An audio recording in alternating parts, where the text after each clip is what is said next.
31. No, I just sent something like that. Corey's He'll be here shortly. okay. All right, we'll go ahead and get started. Well, welcome everyone, Monday, August 17th, regular scheduled physical court meeting.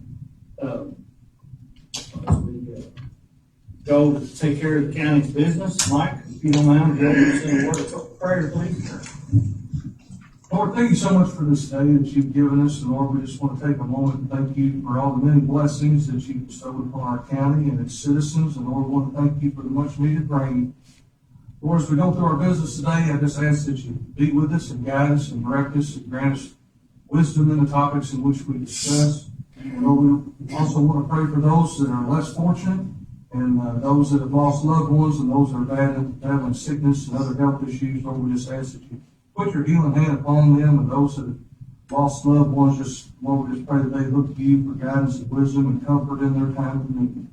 Lord, be with us through the rest of this meeting and get us home safe. And thank you for everything that you do for us on a daily basis. In Jesus' name we pray. Amen. If you would, join me in salute our flag. I pledge allegiance to the flag of the United States of America and to the republic for which it stands, one nation, under God, indivisible, with liberty and justice for all. Thank you all for that. Madam Clerk, if you would, call the roll, please. Squire Stone, Here. Squire Ferris, Here. Squire Elder, Here. Judge Travis, Here. Squire Travis, Here. Squire Cobb. Here. All right, everyone is here. First item on the agenda is approval of the minutes from 8/3 that are in your book. I do have one small correction to make. Does anyone have any other corrections they'd like to mention?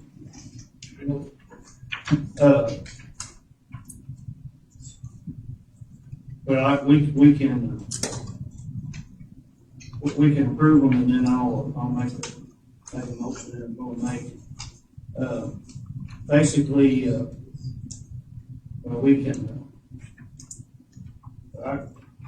make this motion right now. If y'all remember the post-executive session minutes, we mentioned about changing the minutes, or, instruct the clerk to change the minutes. What do you need to on Well, I don't remember which one it was. It was, the post-executive minutes from last meeting. I should have marked it, but, anyway, what I'd like to do right now, before we approve these minutes from 8/3, is, if y'all remember, we had a discussion about the special call meeting that took place on June 25th, where we excused Squire Travis and Squire Eldridge, that had taken place in a special call meeting. And we took action to correct that, but to better correct that, I'm getting ready to make a motion that we would declare null and void the motion from the June 25th, 26th special call meeting that excuses Squire Travis and Squire Eldridge. If you all remember, we made a motion to correct the minutes, and then we made a motion to excuse them. So the part about excusing them will still stand, but to clarify it, we needed to make a declaration that action was null and void instead of that the clerk corrected. Y'all follow what I'm saying? All right. Well, I want to make a motion to declare null and void the action that took place on June 25th, 2026 of a special call meeting that excused Squire Travis and Squire Eldridge. That's my motion. Second. Seconded by Jim. Any discussion? Everyone understand what we're doing? All right. All those in favor say aye. Aye. Anyone opposed?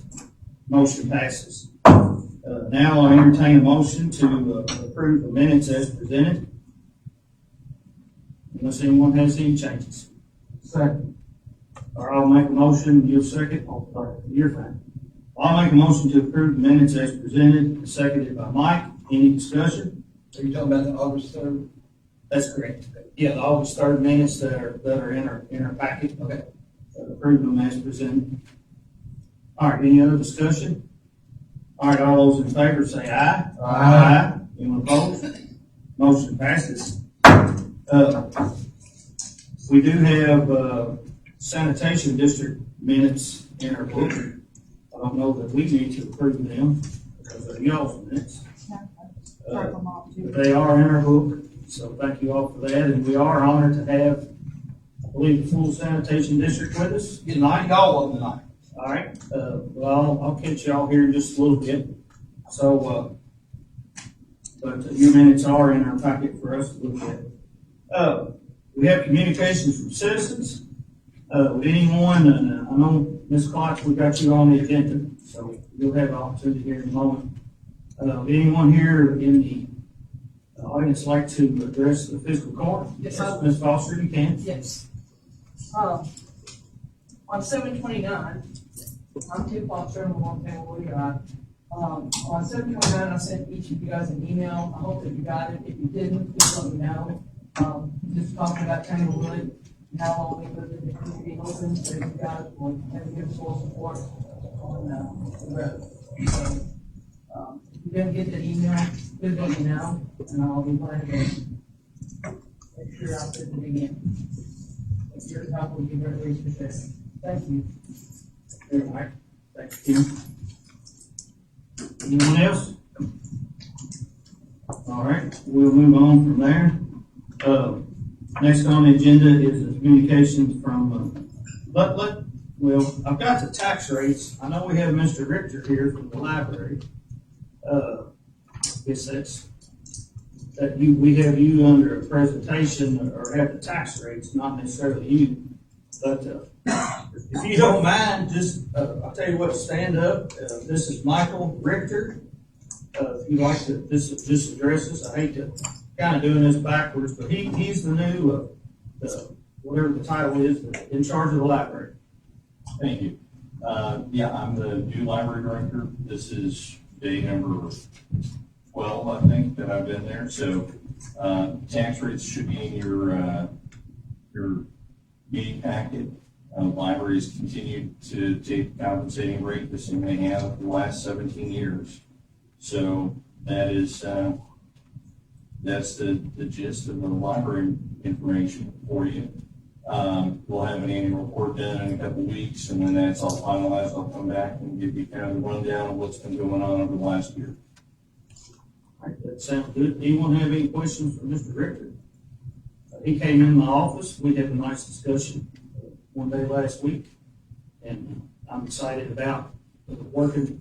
We had a good relationship with Ms. Lawson when she was here, and look forward to working with Mr. Richter in the library. Thank you. Appreciate you coming tonight. Now, Ashley, you're up for zoning. We have some recommendations and readings.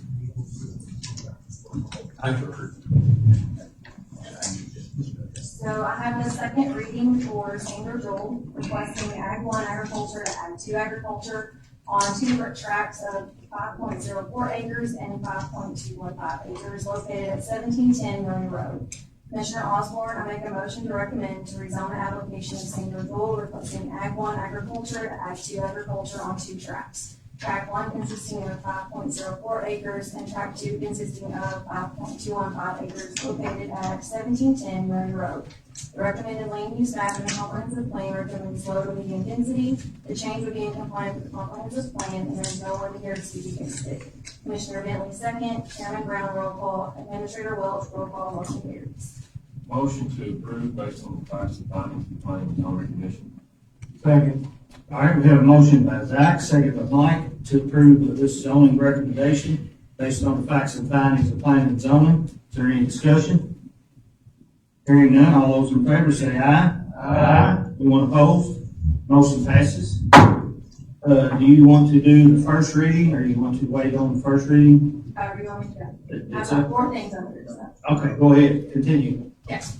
So we have brought from the planning and zoning a recommendation to change some of our zoning regs. So the first is gonna be section 500, R1, single family residential. Our motion is for 1A, it's gonna be one single family dwelling with site-built construction or a qualified manufactured home meeting the following compatibility standards per tract. Roof pitch 512, 900 square foot minimum living space, exterior cladding, use materials similar to those within a 1/8 mile radius with the most costly quality of government selection, and extended exterior cladding with finished grades. On section 500, 4A, there will be a minimum lot size of 2 acres for lots without access to sanitary sewers. And then, at the end of every regular, section, there's gonna be a note that a manufactured home that does not meet the minimum width of 20 feet or minimum total living area of 900 square feet needed to be considered a qualified manufactured home as long as following requirements are met. One, the setback requirement or lot dimensions would not reasonably accommodate a home meeting these minimum dimensions. Two, the home is the maximum width and square footage that could reasonably fit on a lot while complying with the applicable setback requirements and other zoning requirements. Number three, the home otherwise meets all other requirements of a qualified manufactured home. Okay. So on section 501 for R2 high density single family residential, 1A will be one single family dwelling of site built construction or a qualified manufactured home meeting the following compatibility standards per tract. Roof pitch 512, 900 square foot minimum living space, exterior cladding, use materials similar to those within a 1/8 mile radius with the most costly quality to govern selection. Extend exterior cladding to finished grades. On the 501 4A, minimum lot size, 1/2 acre minimum when served by a public sanitary sewer system. And then the next will be on section 502 R3, multifamily residential district. So 1A, one single family dwelling of site built construction or a manufactured home. B, manufactured home as defined by KRS 100.348. C, qualified manufactured home meeting the following compatibility standards per tract. Roof pitch 512, 900 square foot minimum living space, exterior cladding, use materials similar to those within a 1/8 mile radius with the most costly quality to govern selection. Extend exterior cladding to finished grades. And then section 502 5A, minimum lot size, one single family dwelling per tract, 1/2 acre when served by a public sanitary sewer system, 2 acres when served by on-site sewage disposal. And then our section 503 RM is to be removed from the zoning classifications. Y'all have any of this? We didn't get any of that in our back. Yeah, Send it to you. yeah, well, I'm sorry, we didn't get it, but Okay, we can still, this is just the first reading. Yeah. Yes. Okay, we got time to, so I will, yeah. I can resend it to you all again. I got a question. Refresh my memory, didn't, this come before the court a couple meetings ago? And the court, did we recommend changes to what the commission recommended? This is the first time y'all are hearing this. And I just got one follow-up question. If I was following along, I don't even remember. Sorry, it's a lot, yeah. So you're changing like the R1A, R1B, R1C? So what's going on is, the state has passed a qualified manufactured home, meaning they are supposed to be considered a single-family dwelling no matter where you're at. So any of our subdivisions, they are supposed to be allowed to go in there for affordable housing. So we needed to come up with some type of regs to where we could regulate some of that, and so that's why we're doing the, 1/8 mile radius. So if it goes in like Global Crossings, they're all brick, so it has to be brick. Okay.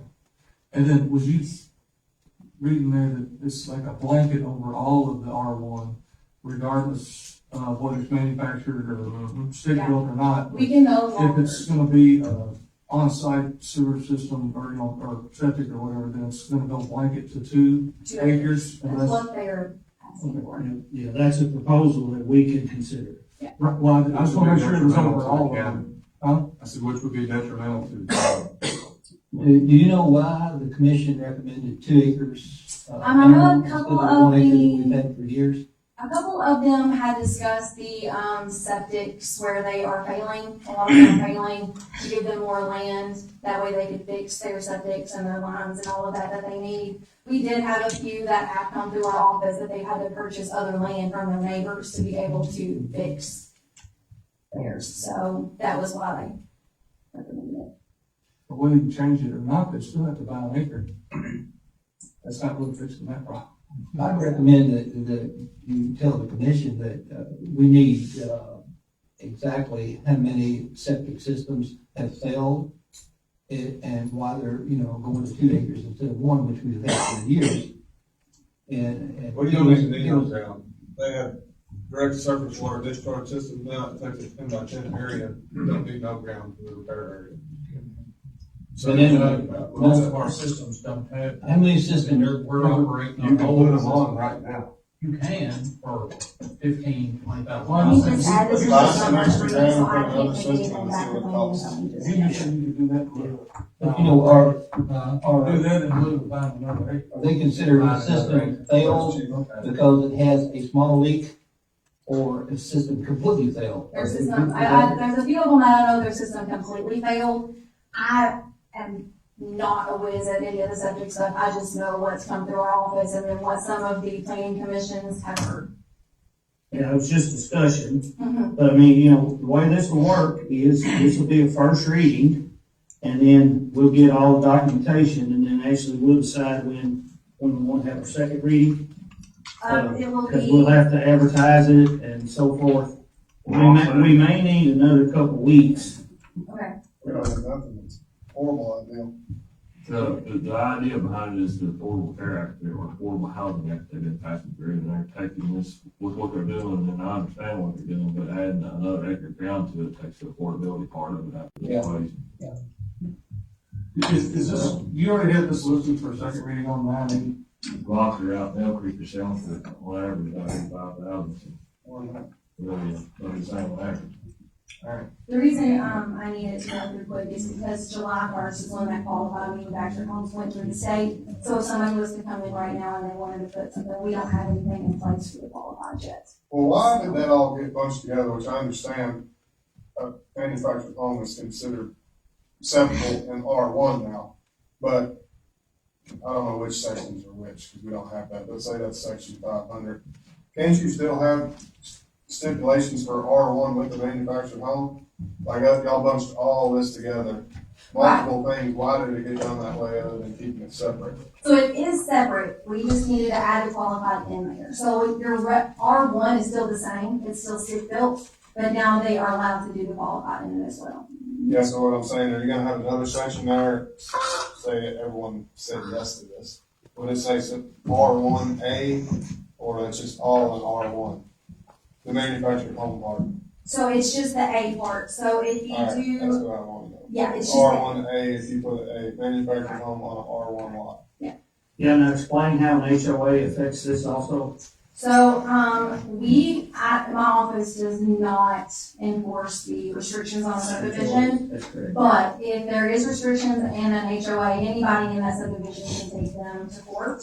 All of our new developers, I have contacted to let them know that this needs to go in their restrictions as well. Because if it's not listed in the restriction as a qualified, then they can go in their subdivisions. So like right now, they just state manufactured. So they need to say qualified manufactured home as well, because there's 3 different definitions now for a manufactured home. Yeah, which is the urgency of going on getting this taken care Yeah, of. because right, like I said, July 1st is when that went into effect, it was House Bill 160. Well, so from the state regulations, when House Bill 160 passed, do you know what all we added to their original? Do you have Yes. that? So we added the roof pitch of 512. Okay. And then the exterior cladding needed to go to finished grade, and then the 1 mile radius. But you already had the 512 on the R3 already, right? You just put it over to R1, right? It was 712, and so we lowered it to 512, and then RM is pretty much a qualified manufactured home, so we no longer need that zoning. Yeah, we'll get that sent out. Yes, I'll resend it to Every you one all. of us I'm does. sorry, I Well, sent it, that's- so. It could be my fault, we could have gotten it, I could have not got it sent out. But, we'll get it sent out, and then, because you have to advertise, you know, it has to be in the newspaper, because the second reading will be. So like as public right now, hearing. as long as you're okay with that, the 8th. Yeah, I mean, if it wasn't the 8th, it'd be 2 weeks beyond. Yeah, and then I still have to go to the city for all of it too. Okay. Are you planning to have, complete the schedule successfully? You know, about us being the 8th, have they had a first reading? They have not, I was waiting to let you all do the first reading, and then I was gonna go through their first reading, because I can do them at the same time. Okay, and when do they meet again? 2 weeks. So their first reading will be in 2 weeks, and then they'll have to advertise, so their next, of course, we've got 3 weeks between meetings. What does it matter if they do it before us, after us? Well, it shouldn't matter at all.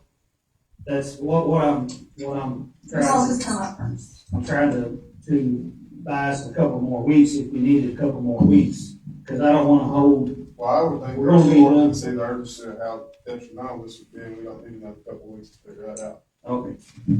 All right, we'll roll You on. have a. So the 9th is good, What's that? the 9th is okay, because I have to do the Sounds like- notifications tomorrow, okay. Yeah, sounds like a You night. guys on the 8th here, but tomorrow, yeah, that's right. Well, Yeah, the 8th. sorry, Yeah, 9 weeks. yeah, sorry. You're good.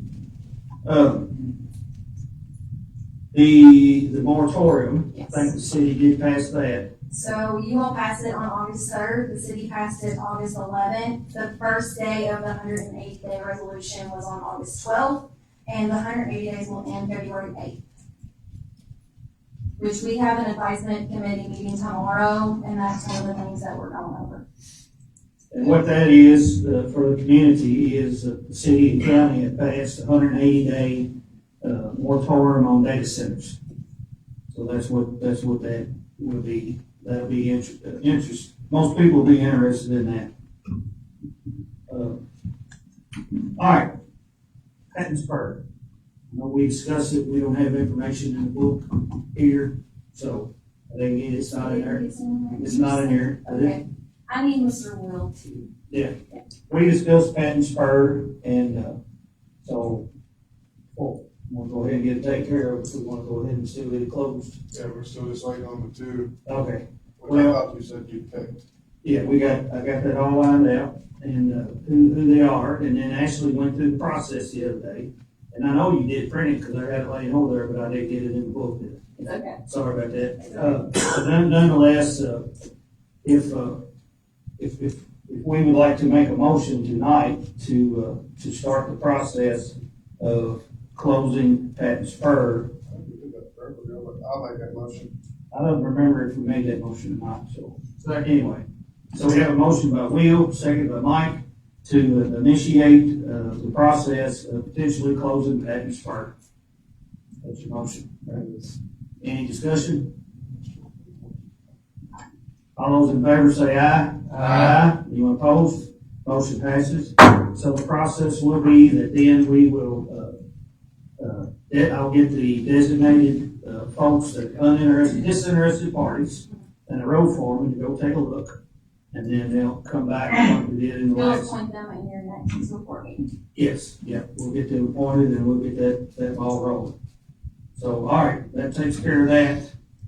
While you're still here, on the next page, 74 at the bottom, Ashley and I have been discussing, we actually discussed at one of our meetings here about getting KIPTA to help us with the comprehensive plan, to help us all the way through, and it was, I think, a little more money than we wanted to spend. I want to say $35,000. So, however, in my opinion, and Ashley's opinion, it'd be really important to have KIPTA to assist us at least with the mapping, and some services, professional services, to help us with the comprehensive plan mapping and so forth. They have a contract here in the book, it's up to $2,500. I could approve it, but I wanted to bring it to the court. I think this will be quite necessary as they move forward, getting the comprehensive plan updated. So is this just gonna be where our office is gonna do comprehensive plan in-house with assistance of TIPS? Well, they're basically just, you can see what they're doing for us. They're gonna just, the biggest thing is helping with the mapping. What Yeah, is- they're just gonna collect the data that we need to make our new 14 maps. The Is rest this- of it I'm gonna do in office. So this is gonna negate the $35,000. Correct. Yeah, yes. Okay. They're Yeah, not doing. they're not doing, Work. correct. Yeah, what he said. So, but I still think we'll get from A to B, but it'll be a little more work on us, but we can do it in steps. But it will be necessary to get the maps. When they do those maps and it says collect data, I assume are they collecting population data to that area, what kind of industries in that area? I'm sure they will do what we need, everything we need. Yeah, take the FEMA map, they'll take that for us. They'll also get all the information from the city for all the water and all the sewers lines and all that stuff. So they're basically going to take our comprehensive plan now, maps and things like that, and just update them. And Just if the everybody- maps. If everybody looks at that whole comprehensive plan, you'll see exactly what you're talking about. Yeah, there's 14 of them and they're gonna update all 14 for me. Yeah, and we'll still have to do the legwork. I guess, what they offered for the 35,000, I guess was like a turnkey operation. So they were gonna come in and sit with me, completely go page by page, break it all down, see what we needed to change, what we didn't need to change. They were gonna do the maps and everything included, and then they would put the book back together for us. Yeah, they're not gonna do all of that other than we'll have the maps. So, but I think this is a good investment and I want to bring to you all. And then we could, that way, actually go ahead and get started. I got faith in Thanks. I'll make a motion that we approve the $2,500 for KIPTA, which we these upgrades of that. Second. All right, we have a motion by Jim, seconded by Zach, to approve $2,500 for KIPTA to assist us with our comprehensive plan maps. Any discussion? All right, hearing none, all those in favor say aye. Aye. Anyone opposed? Motion passes. I think, Ashley, that's everything. All right, thank you very much. Moving on down, we have page 77, Public Safety Foundation. I would expect them to talk on this, but I guess the other people didn't show up Okay.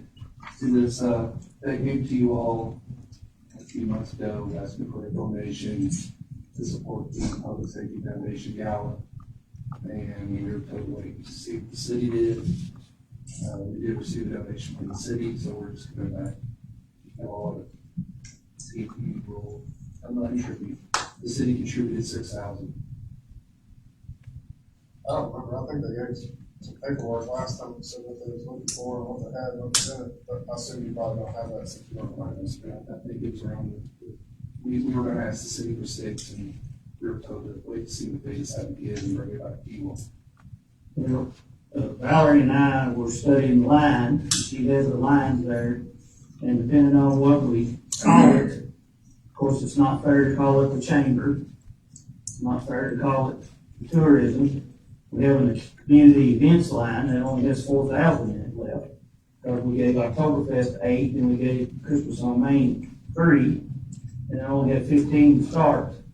Now, there is some left on the America 250 line, I think 3,700. I think you said, Valerie.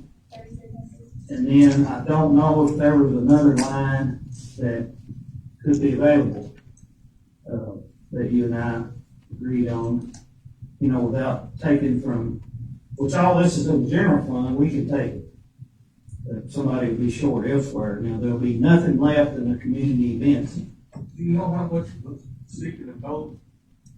We were trying to get 12,000 total. We got 6,000 from the city, so Motion to approve $6,000 to this public, safety foundation gala. Where are we gonna take we got 4,000 in community events, we can take some out of America 250, How much you got in that, then? 3,700. There's enough to get 6. $3,300 in the. Y'all have any sponsors for this? I mean, explain what the money's used for. basically, the Public Safety Foundation it's a foundation we have to support the public safety people in the county for, if there's a need, kind of like supporting Heroes is, or the Metro Police Foundation. There's a sickness in a family, that they can contribute money to help the public safety person with bills and stuff like that.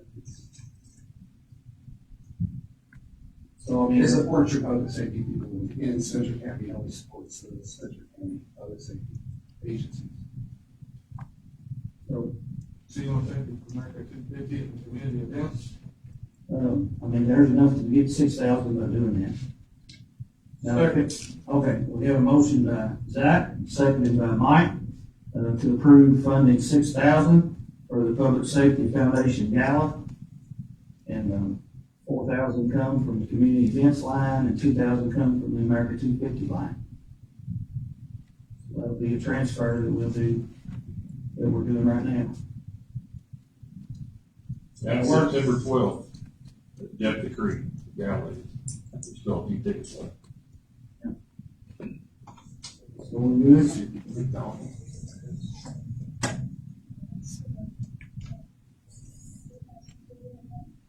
Well, if you want to pull some from the America 250 line, instead, so you still got some like in community events or.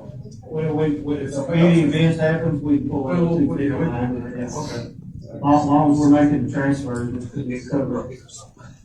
All right, we have a motion and a second on the floor. Everybody know what we're voting for? All right, all those in favor say aye. Aye. Anyone opposed? Motion passes. We got that done. All right.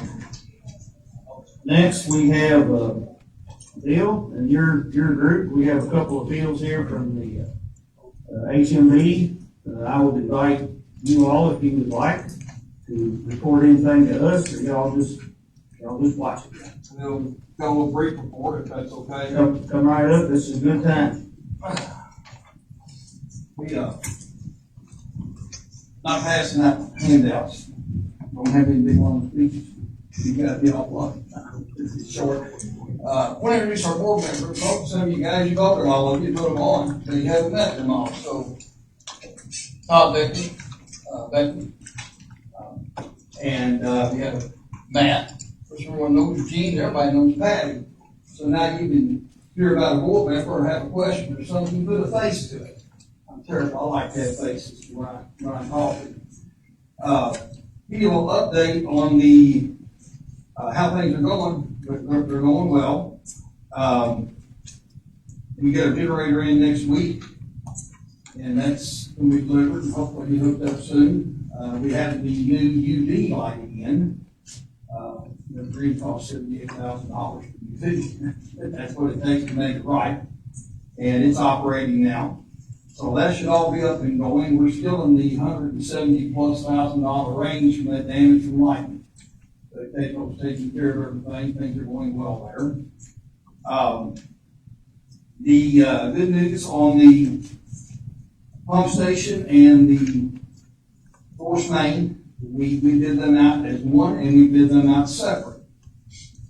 We came in with 2 successful bids, and both were underestimated budget, which is good. We'll have all that, figured out when we're done here in a few weeks, and know for sure where we're going to land. But they came out good, and the contracts were awarded. They just finishing things up so they can start construction. And we'll have one working on the pump station and take care of that. The other will work on the force main. So two different companies doing the pump station and the board thing? Yes, sir. Yes, sir. Yeah. Joe out of Shelbyville was able to get the force main, the pump station. And then we had, I'm trying to remember the name, who's in McLean, that's right. Same guys are doing the city's work out here right now. They, out of Springfield. McLean, I was right, okay. Yeah, McLean and Sons, I believe, they were, a little better on the force main. So that's a good thing. We can have one start on one side, one start at the other, and, hope we'll have enough money to be able to swing that line back under 155 and get all that work done at 155 so we can get the state to their work. And we'll all be ready to move on. So, I'm hoping, month or so where we are on doing that. But it looks good. I think we'll be fine. So we're really happy about that. We are moving forward. The facilities plan is down at the Sill Division of Water, and they have got to the final phase. Unfortunately, we haven't really came to a conclusion with the city yet on what we want to do. We did, as you guys asked, numerous multiple times, and I apologize for asking again or saying it, but, you know, you said you wanted to be into our territory, that's what we asked for, and that is what is in the plan, that's what presented. Now, at the end of the day, that hasn't been awarded yet, but if it is, it still doesn't mean that we are not willing, or we will not do interlocal agreements or work with the city, which is our desire. We did actually send them a letter, after the last meeting, which Scott was at, that was a little tough meeting, but we asked them to, you know, we sent a letter and said, our board, you know, they wanted 400 acres outside of town, and they wanted the Sweezy farm, and, you know, our letter stated, if you would like that, then, you know, as long as you have the capacity, the ability, we have no problem with that. So I think that, you know, I'm still hoping, I think the board is hoping, if anybody has any other comments, you feel free to add to it. We did, by the way, post a special meeting, so we are legal. We did call a meeting over outside, so we went in and got a few guys in here, and we go out and we'll adjourn. But, just because we're all together here at the same time, we don't want anybody thinking, oh, this is right or wrong, so we're good. But, you know, I'm hoping that we can still sit down, our board in the city and, you know, see what we can work on together to possibly move things forward. You know, desires to work together. If we're all not working together, it's not gonna work. So, I can tell you what's gonna work with the city, what's that? with 100% surety, is the city wants the interlocal agreement. The interlocal agreement to where whoever, you know, again, whoever gets to a place first, you have an agreement with the other that they can serve. You know, it'll work both ways. It'll work both ways. You know, if you all came upon city property that is currently served by the city, then the agreement would be that the city could take your territory. Same way as for you guys. You know, work both ways. But they would like to do the 400 acres that you just mentioned. They would like to do the Sweezy farm. And I think there's a little area up here where the apartments are that they would like to keep. And that's what the mayor told me that they want. And the interlocal agreement. What's that? No, the golf course area? Well, where I'm sure where the apartments are. Oh, okay. And, you know, it lays on this side of the lake and this side of the 4-lane. But they would like to have that, for sure. Okay. And I truly think that since you have the interlocal agreement, it's a moot point. Well, I appreciate that. We have yet to be approached by the cities, the board. We did send a letter hoping that they would respond and we could meet and discuss things. That letter pretty much states that, you know, they're not issues. The only issue was, can you serve it and do you have the ability to serve it? And I'll give you an example. You know, who's there first? Well, the city has no plan at all on paper, funding or otherwise, for the Sweezy farm. They do. Well, we've not seen it. Now, we have through Kipton, already been through James Allen, and you know that, because we put the manhole down there, so we're gonna put it right here. That's what I was told to do, so the board did that. Now, does that mean we can't back up? Absolutely not. Not a problem. You know, main concern we have is getting the facility plan through and moving forward. So, you know, we encourage the city to get with us, to get back with us, and we've not heard anything at this point. You know, all doors are probably open. The problem with interlocal agreement is it took us over 4 months. And Corey, you may want to chime in on some of this, but we were almost 4 months getting interlocal agreement, turn the water off. Well, what's in it for us? Law. You know, and that worked out well in the end, you know. And we knew this thing would be trying when we first started. I told you, that's what we want. Because once the facility plan is turned in, toward the end is when the rubber's going to meet the road. and that's where we are. But it don't mean you can't drive down the road. But, you know, Is there any kind of time frame, Bill, when I'm Division sorry. of Water, I said, is there any kind of time frame when they'll just say, this is what we're doing? Other than it just keeps getting stressed out, or is there any process? there was, I mean, cause originally I thought it was 180 days. well, which we- and you're right, there was. And then we were within a hair. That last meeting you and I had, and unfortunately, one person blew up. But we were within a hair of the questions, well, what if? Well, what if? And we can't answer what if in the next 10, 20 years any more than you guys can. All we can do is all put our best foot forward. And I can assure everyone that that is our full intention. But at the same point, the county was held up for many, many, many years. And areas were taken that they'd never been served. And when we wanted to actually offer the sewer to the city, it was not acceptable. And then we got unacceptable answers again and again and again. So I finally said, you know, with your guidance, what do you want to do? I said, take it off. Never meant we're closing the door, but it meant put the ball in our control. So back to your question, well, there were X amount of dates, and you were told me X amount of dates. But now, Division of Water is a little reluctant to push that envelope. They'd really rather, you know, it's not the facility plan that they have a problem with. They'd like to see us be able to work a reasonable agreement that we can agree to. You know, my thought with a interlocal agreement, it took us 4 months to get that on something that was law. How long is it gonna take us to get something else done? And it drags and drags and drags. We were drawn out for over a year just getting started with this thing on who's gonna do what, the city's gonna buy it, city's not gonna buy it, we'll help you, we'll support you, and so forth. We didn't wanna go back through that dilemma again. So, make the facility plan as it is, and that's what was done. And that's the guidance that I got from you guys 3 times. And that's the direction we're going today. But they would still like to see us have an agreement. So, my conversation with DLW, and I had many, they'd still like to see us sit down and be able to have an agreement that we can all work with. If it's not in there, if it's not in our local agreement, it may take months, Scott, we can sit down at the same table and say, okay, what do you want?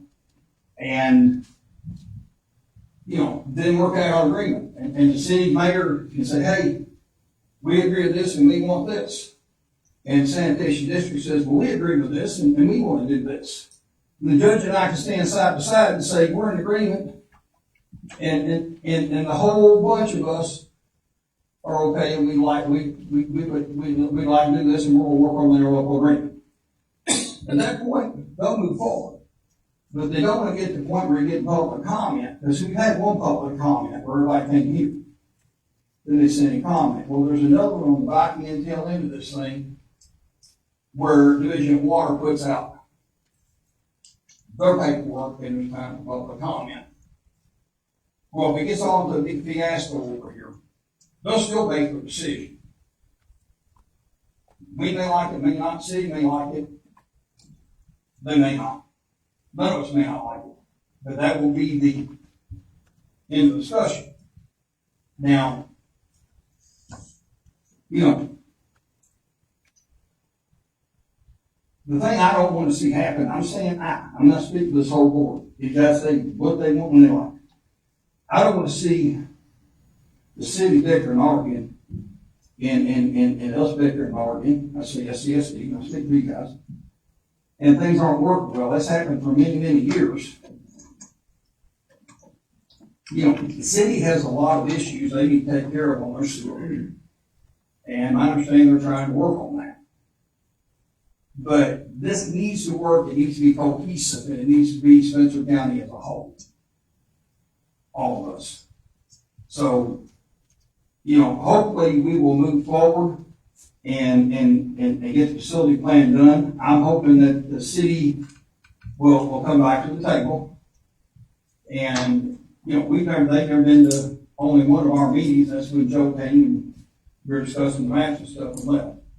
But I'd like to see him come back to our table and we sit down and say, okay, guys, let's go back to brass tacks here. The facility plan is what it is, but it doesn't mean we can't get an agreement.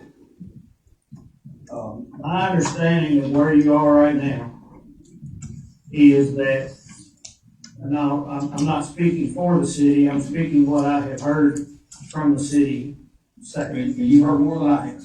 Well, they want those three areas I just mentioned, and they want an interlocal agreement. And if they can get that, then the Division of Water will approve it. If they can't get that, they're going to start this process over again. And who's that?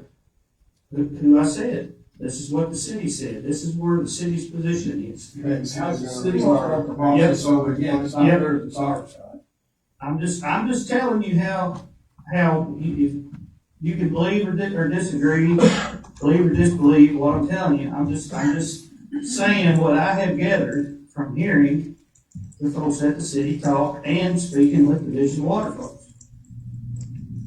So I really wish me talking, that the sanitation district would say, hey, in good faith, it's good to have this interlocal agreement. It would be wonderful if you all had a manhole out here in the middle of Sweezy's before they did. But if they took action tomorrow, you'll agree, if they took action tomorrow, they could have a manhole out there in a few months. Yes? If they focused on that, they could have a manhole and serve property out there in a few months. There's no way the sanitation district can. You could probably have it in a couple of years. Is that accurate? Yeah. Totally accurate. Were we under the agreement or the understanding that the state would come in and make a decision? They had a deadline? Yeah. And whatever they did, That was it.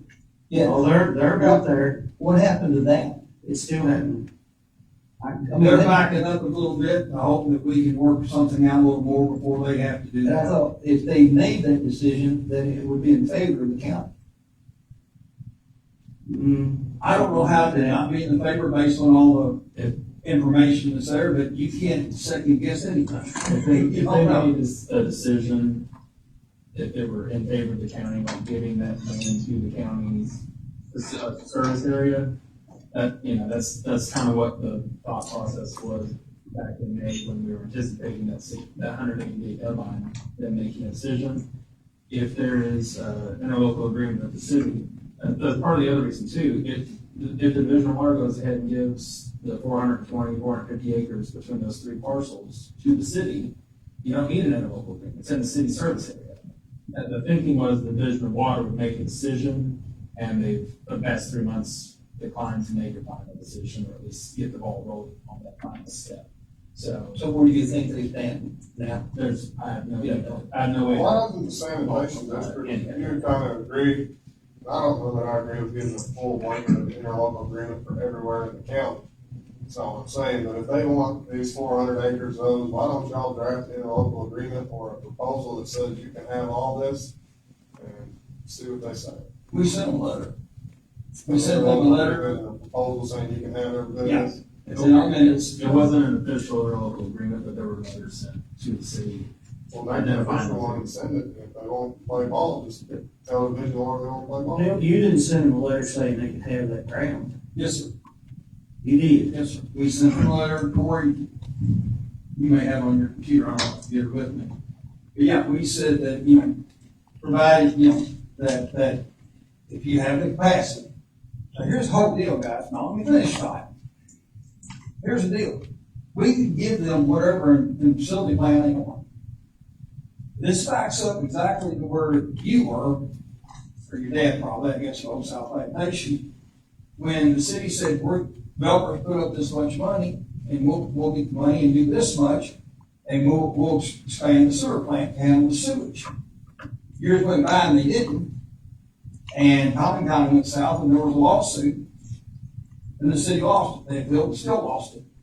And because they didn't have capacity to build yet. Well, no, So no, I asked- That don't matter, Bill. Right, but I asked Just Division get of to Water, the I said, area and move on, and see if they'll close the plan. I asked Division of Water, I said, let me ask you a question. I said, you know, because my bigger problem was, well, they have issues with sewer now downtown and I. They have issues out here on the They are a location, problem. which we don't need to get into. I've seen the shit, I know the problem, but Right. that's not a problem. Right, I It's don't not know. sanitation districts.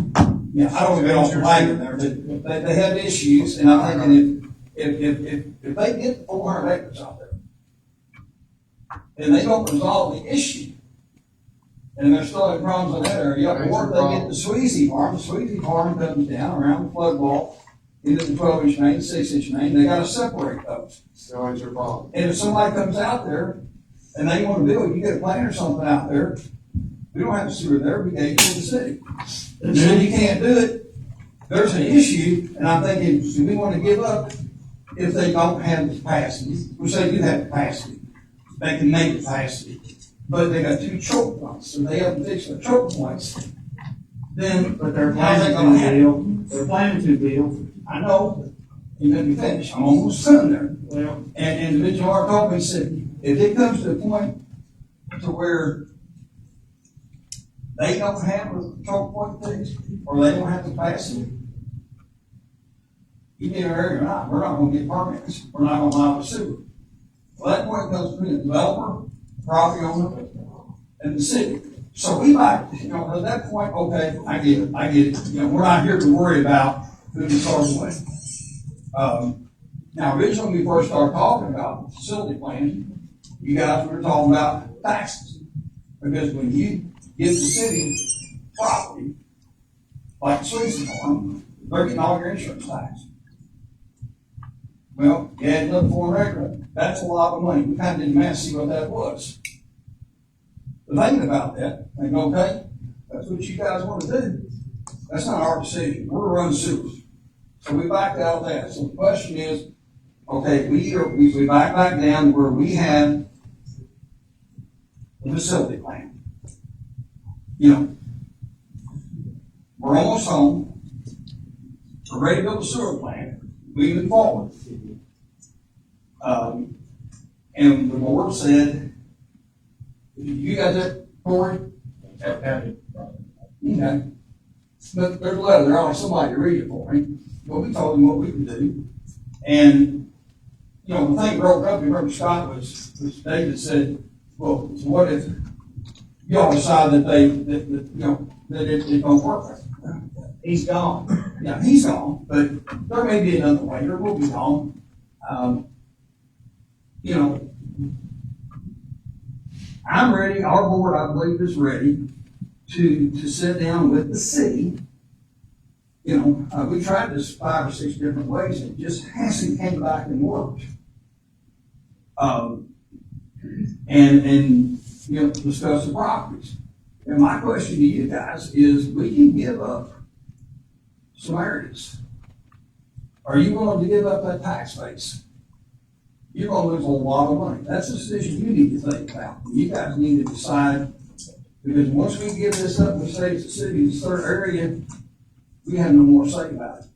Unless it comes up like what's in the city. That's why the interlocal agreement exists. Hmm? That's why the interlocal agreement exists. Right. I don't know if the board is in favor of a open-ended agreement. Because that almost puts it back where we were to start with, and they mount up all the way to Elk Creek, and we never got where we are today. But we can agree on certain areas, and we can sign off on an interlocal agreement. You know, we need to talk to the city and see what that is, and work through it. We have no problem doing that, I'll call a special meeting to do that. I agree, Scott, that's probably a good way to do it. But I won't be held up 3 or 4 months waiting on. There's a letter that That's says, going back that's to what what it it says, it stays in there. It says it won't do If that's the letter you sent to the city, and then they refused it, right? If they refuse something, y'all send them. Well, I didn't get the answer back on Off that. in my Harry office. said, I'm sorry, I'm not gonna say, I don't wanna mention names. But my understanding was Greg, to be honest, Frank, they laughed at it. I said, what they say, he said they laughed at it. Either way, I don't know if they laughed at it or not. A lot of emotions going on there. But at that point, they got the letter, we offered, hoping that we're saying, this is in good faith, guys, we will do this. But there's nothing else to stop it. If we go in there and I can't get to it, we can't get to it to serve it, and they go fish and water, they're gonna look at us and say, well, they can serve it, you can't. We're probably going to have a discussion. There's no reason that wouldn't work, and we can follow that up with an interlocal agreement if someone wants to. But the reason our board didn't go with interlocal agreements is because it's something would take us from our history. Big water is looking for an interlocal agreement.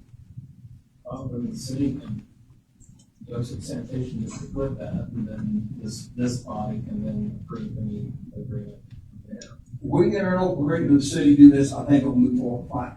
It's gonna move forward either way. We just may not like the end game. And Well, I mean, the city wants an interlocal agreement, I'm not saying one way or the other, but they drag the feet on everything, you don't have to agree with that. Why, they don't present an interlocal agreement? Well, I think they need to get in the same room with them and hash it out, and now this letter back and forth, you know. If they you don't don't have also they've agreement, been talking to Scott, put Scott in a very computer position instead of coming to the sanitation district. And, you know, my hopes when we first went down there is Scott and I would be going down together, working together, and we did. At our first meeting, we looked up and you know, Scott and I, if I may, Scott, tell me if I'm wrong, I don't want to say the wrong thing, but we need to bring our attorney. No, you and I agreed, we'll go down on our own, see what happens. We looked across the room, good grief, they had everybody down there on council, or past attorney, the current attorney's like, okay.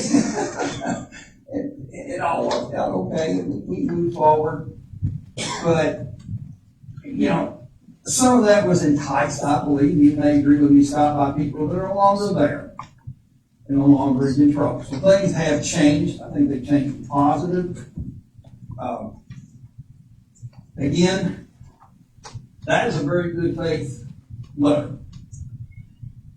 And, you know, you can have your local agreements, but don't mean down the road, somebody's not gonna get mad and try to fight something. It's just hard to control 100% of everything. But I would like to hear each of your all's opinion on that letter and what you think, and what you think about going forward. You know, and I appreciate you, Scott, for talking about this tonight. I didn't really plan on that deep, but we're here, so.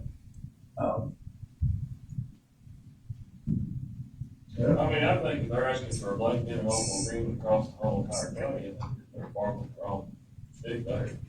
I think that if there are certain areas that they want to serve and can serve, like what they're proposing and what they propose there, I think it's very doable. But if they want to blanket, like I said, blanket interlocal agreement, I think it's, But it works both ways. well, I know it works both ways, but it's still. Well, in the reality, it's kind of pointless, because if you think about an open blanket, if you guys continue doing a good job, we're gonna serve Elk Creek long before the city is there. We're walking. If the We're city- talking to developers about agreements and I know. we're moving. If the city does what they wanna do, they will serve all this long before the sanitation district ever gets to pay themselves, or gets across that bridge. But if we don't have an interlocal agreement, then they won't have the opportunity because they will tell them no. Well, I think this report would make that final decision, if they did tell them. That's what our ordinance says. So, That's what our ordinance says. So that's true. The, thing is, the city hasn't served anything down where they're at right now in 20 years. They're behind on everything they got. They haven't caught up. I talked to one of the commissioners the other day, he told me, he said, my gosh, it's gonna cost us $27 million to get everything fixed. Well, I don't know if that's a true fact or not, but it's gonna cost a good amount of money to get out here. This is the quickest point fixed. That's likely the quickest point. And my opinion, they can get that fixed within the year and be a new point. Because from there, they can serve it, no problem. That's one of the reasons it's on the letter there. we don't even get any more streets. They could probably get there before us. Like I said, it's no problem for us to back that manhole up. But when you go out beyond that and we leave it open-ended, that's a lot of grabbing space for us or them. This board has no desire to go out and start grabbing and pushing. We have more desire to work together. I don't know what's going to be there in 20 years from now. But we do have to think about tomorrow. I agree with Zach. I think we need to figure out what we want. We just work on that. City can't serve all that in the next 20 years. Not really, but where they're at. How much money are you gonna have left back to where you started? When you get the plant built behind Crickets, you get the forced main run from that plant or that pump station all the way to the plant. And you start, since these bills that we're fixing to approve are for Highway 55 sewer project, how much of the money will be left in the, in the pot? And then plus you already have plans to build like a $5 million plant over beside Top Light. How much of the $10,050,000 will be left when you get all of that built? I can't answer that, Scott. I know we got money left over now, and our goal What's that the plan? money is to move across and get that area done. What's the pump station cost? I can't tell you. I don't have it in front of me. Oh, I mean, you ain't got a roof? I don't have it in front of me. I don't remember. Oh, that's fine. But we'll take the money that's there, and I have a meeting set up. We'll have a water council meeting before long, in September. And I'm already working on the current plans, but we've currently got 3 projects to work on that money. We're working on funding. I can tell you there's no SRF funding for us or the city. It's about done. The share's on its way out. That money's been put out. You can talk to KIA, you can talk to anyone you want to. I talked with DOT, I talked to KIA and spoke with KIPTA, all of them on the same phone. And that money's back gone. Fortunately, we have money. If we have money left over, we can apply for other funds, utilizing that money and continue to go. We have a plan we're working on, which should bring us in a considerable amount of money in the next 4 to 5 years. I'll tap these and other that will help move to the future. But this is a lot of speculation. But we got to work now on 27. So we got our plan together for 28. Because we have our council meeting with KIPTA coming up in September, water council, which will probably be in this room, local. And then we'll have to be at the table with the city. They're gonna need money, we're gonna need money. And everybody's gotta figure out how they're gonna do what. Now, last year, Scott was there, they came up with their water projects and stuff, I made a motion on everything they got, support. And they even had the question for a sewer project, which I don't know if they got going on the table yet, but we supported that. So the support was there. We've already proven that we're willing to work together and support. But once we go that's meeting, then we got the next one, which is regional. And that's 3 ducks in a row. We've already been there now for a second year. Usually you're funding happens around the second and third row. So hopefully we'll be stepped up to that, we'll get some more funding, and then we'll expand it to areas that are needed and take care of them. So we have a definite plan together, we have funding slated, we have a plan, and we're gonna move forward with the plan. But for us, it's already started, starts to move again, we've already talked to Representative Tipton, others to help with funding, and we'll continue to move forward. With your blessing, we've yet to go against fiscal court. Always been here, been open, been honest, and intend to keep it that way. We work together with you. Okay? Change the tune a little bit. On question. The fiscal court loaned the sewer district several $1,000s. In the beginning of this, when we bought the plant. You paid it back in installment payments, okay? Where is the money going for the monthly dues now from Top Flight? those residents out there, where does that money go? You know, the county bought this, sewer plant not to lose money, but to increase revenue for the general fund. We have yet to see a penny come into the general fund. So when will the fiscal court in the county start seeing a revenue from this? I mean, Jim, where is the money going now into your? I can answer that. Okay. Yeah. Number one, the county did not buy the sewer plant. The county loaned the sanitation district money to buy the plant. The money was paid back the first draw. Now, one reason it was not paid back was because the draw went into the wrong account. In the general fund, and it turned right back around and went, You finished up please several don't months, interrupt I me. mean, it took several months for you No. to get that No. back. It didn't happen just one time. Jim, look at your records. Look at your treasurer's record, look at your WRS records, Scott, you can back this up. The wrong numbers were given and the money went into the wrong account.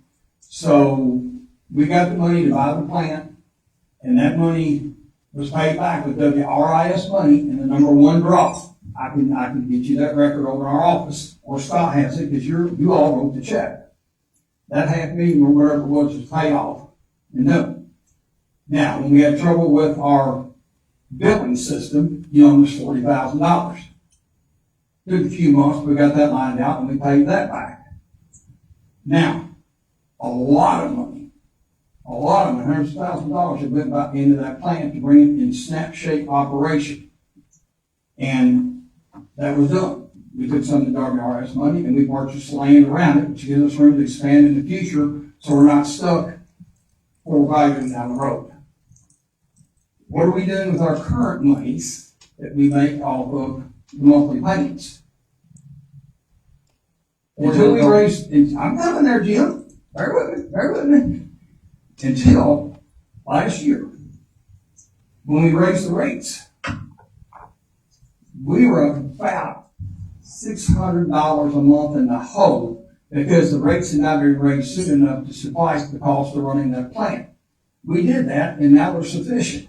We are running in the red. Now, we also raised the tap fees. And number one, we had two people came here on the race. And they requested what was why, and we told them, they left, had no problems. And had a conversation, not one single call since. And so that money goes back into it. And the tap fees go back in to building an estate to be able to use future matching money and so forth. We wind up buying the land around the pump station, number one pump station. Because number one pump station was land that we just owned the pumps and stuff, not the land. We bought that, $20,000, traded that. I'm not done, please. Yes, let me answer your question in full. Then we went over and we had to put a lot of money elsewhere. Driveway, $20-some thousand. Concrete, $20-some thousand. We just spent probably $10,000 a couple months ago where we had that problems with washout and stuff. The county, we paid the county $20-some thousand to just put in culverts and so forth. That's all been done, paid for. And right now we are running in the green. And, we're not borrowing money from you. We're doing very well. So, we're fine. I gotta ask you one question then. Okay. When do you anticipate that the sewer district will be giving the county money to the general fund from this? I don't anticipate it, Jim. They never said there'd be good money. So you're saying that all the tap fees and all the monthly dues that come due are gonna go to you guys to spend? Yeah, I expect to operate a sewer plant that's, You missed something, Bill. okay, And this, help me out then. here's what we get. How many new homes are slated to be built as we speak right now? They've already built 5, 6, 7. I think it's 28 left, 30. Okay, what about the new development that's, only got the road cut? Is Oh, I'm that talking about that. the whole place? 38 There or were 30 or 40 lots total, Yeah. and out of those 40 lots, I think 6 are built now.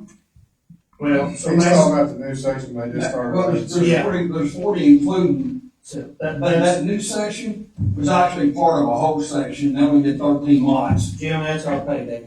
When those houses get sold, you will have probably, I don't know what those costs of those houses are, $400,000 to $600,000. Yeah. Those are $400,000 to $600,000 homes that'll be paying property tax and insurance premium tax, and if people work, Okay, well, get away from we'll that. get that. Right. That's our. But I'm saying, are you saying that the sewer district will never, ever, give any money to the county from tap fees or from monthly dues? All of it's gonna go just to keep this thing rolling in Yeah. 25, 30 Does years the now? soil and conservation give you money back every year? Does the school board? Does the fire board? Does the health department, Jim? No. That's an SPGE. They are to be governed and operated by ourselves. We are controlled through the Department of Local Government, just like you are. Greg Stumble wrote that bill. And KCO, KMCA, every entity out there supported it. So, you know, that's how SPGs are formed, and they're formed to be self-sufficient, so you guys don't have to. Now, if you look back, my first meeting here, we went board and started going and stuff, and I was told, here you go, maybe $6,500, you said, be frugal. Don't waste it, that's probably a joke. But then the game started. You know, this week, guys, give you an example. And we worked through the lightning strike, but we had a pump go down. We had one start when I heard the bearings, I said, okay, we gotta get this thing out and get these bearings fixed, or we're gonna buy a whole shaft pump and everything. That's about 15,000. We poured it out. Lo and behold, Keachy and I and Mr. Canberg had just rebuilt these pumps. We took over. It wasn't a week and a half, 2 weeks later, the second pump went down.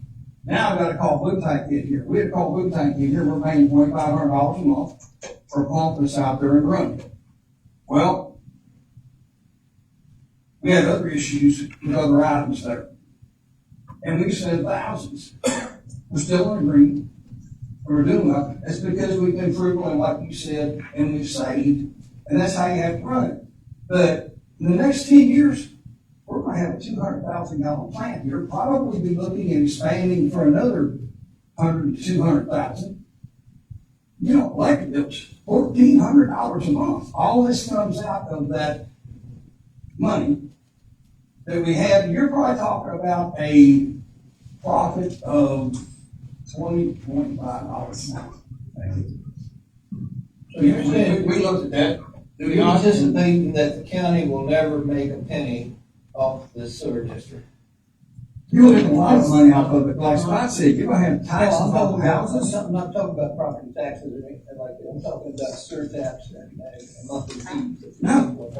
No. No, what it No, should it's not the way do is continue to expand and So rebuild. and- what will happen, hypothetical, on July the 4th, like 3 years ago, we had the pump, everything went down out there, it cost about $250,000 to fix it. Then is fiscal court and county going to be responsible for that because you don't have the money to do it? Jim, we're not going to the building out here. It's $1 million worth of borrowed money from PECO. We have jobs that are coming in. We are self-sufficient. We are showing that we can do this. And we have plans for tomorrow. We have the money. And we're being frugal and we're working hard to continue to have money, and that's what the money is for in the future. We will continue to expand because the need's going to be here in the county. There are going to be systems that have failed, you need to work on and work with. There will be new ideas, Will, like you said a minute ago. Those are options. There will be changes in the state law and things, so this will all change, we'll adjust and change, and we will continue to grow, and we'll have money that we make off the system. And that money will be continued to be put into it. It won't be a detriment to the county. It hasn't. Jim, we have not gotten a dime.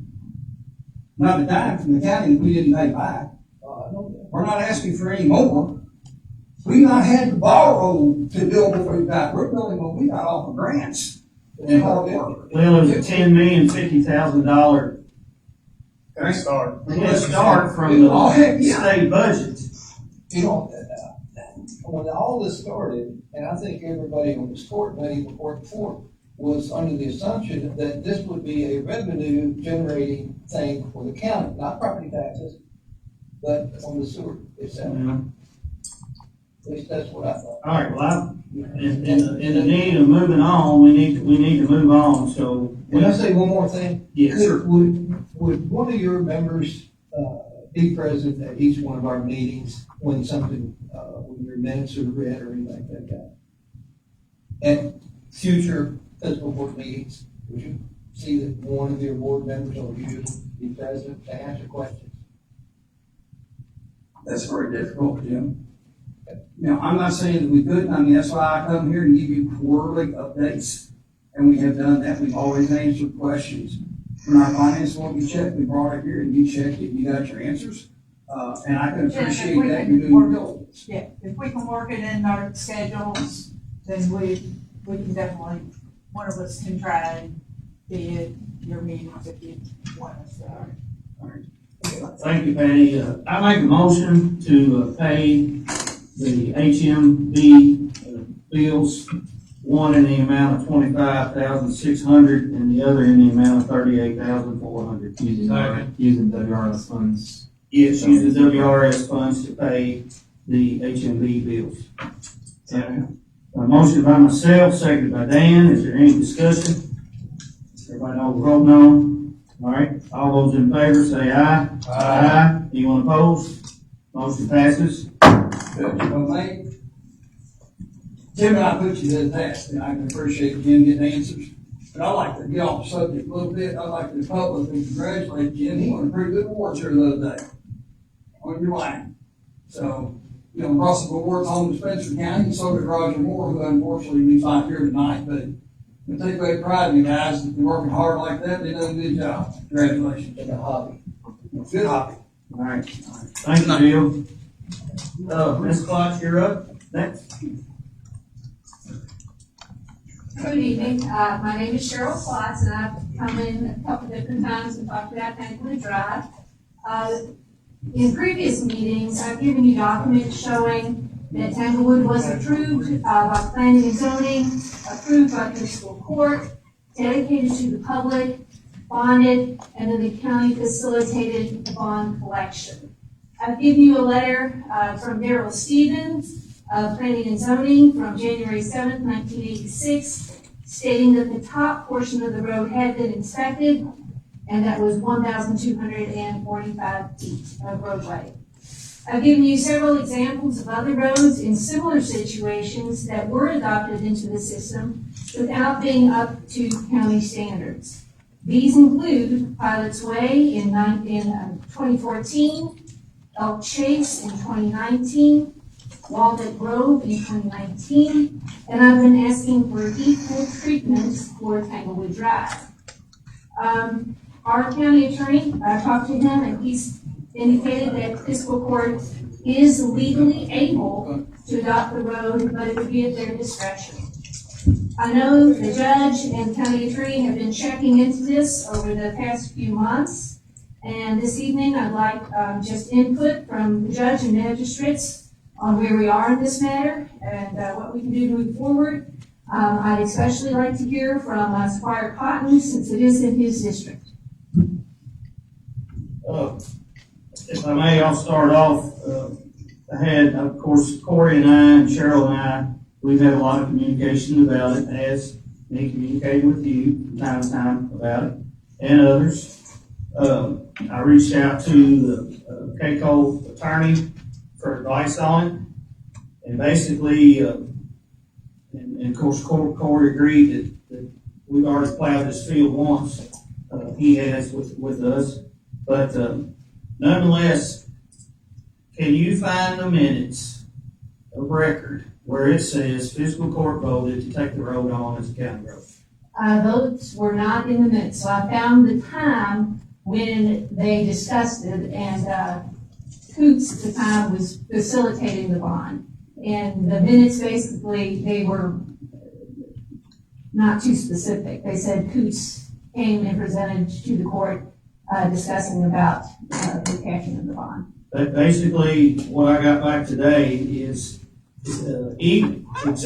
even in a case where the state has signed a county road number to a road, if it's not in the minutes that it was ever taken on as a road, then it's not a road. It's Well, not a county road. I mean, well, I know it's not I know that the county never voted to adopt the road, but they did approve the road as being, for public use. They approved the plat for the subdivision, they approved all the roads.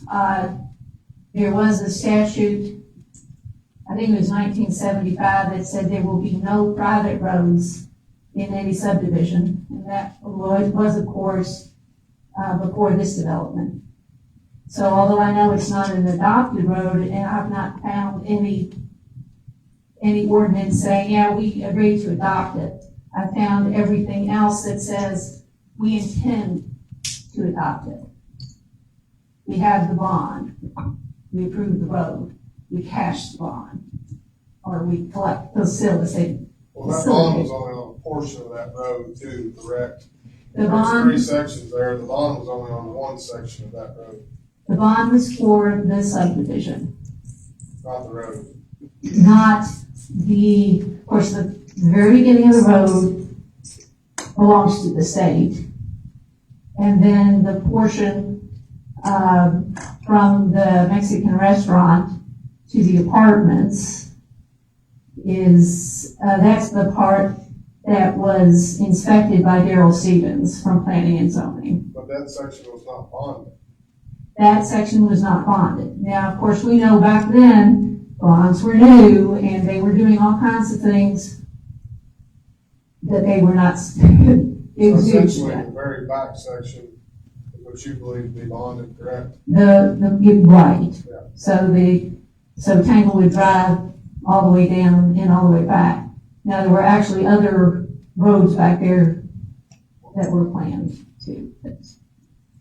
So now I don't know how you deal with that. Can I interject here? The bond was for the subdivision, which is for all the roads, all the way down to the river, and we're not asking for that, okay? That's what the bond was for, the subdivision. It was approved plat, and it was bonded, and the bond was collected, but it was for those roads. And we're not concerned about going down the river, on those roads, we just want the Tanglewood Drive road. Where it makes a turn back there, that's supposed to be called Cumberland Circle, but for some reason, they named the whole road Tanglewood Drive.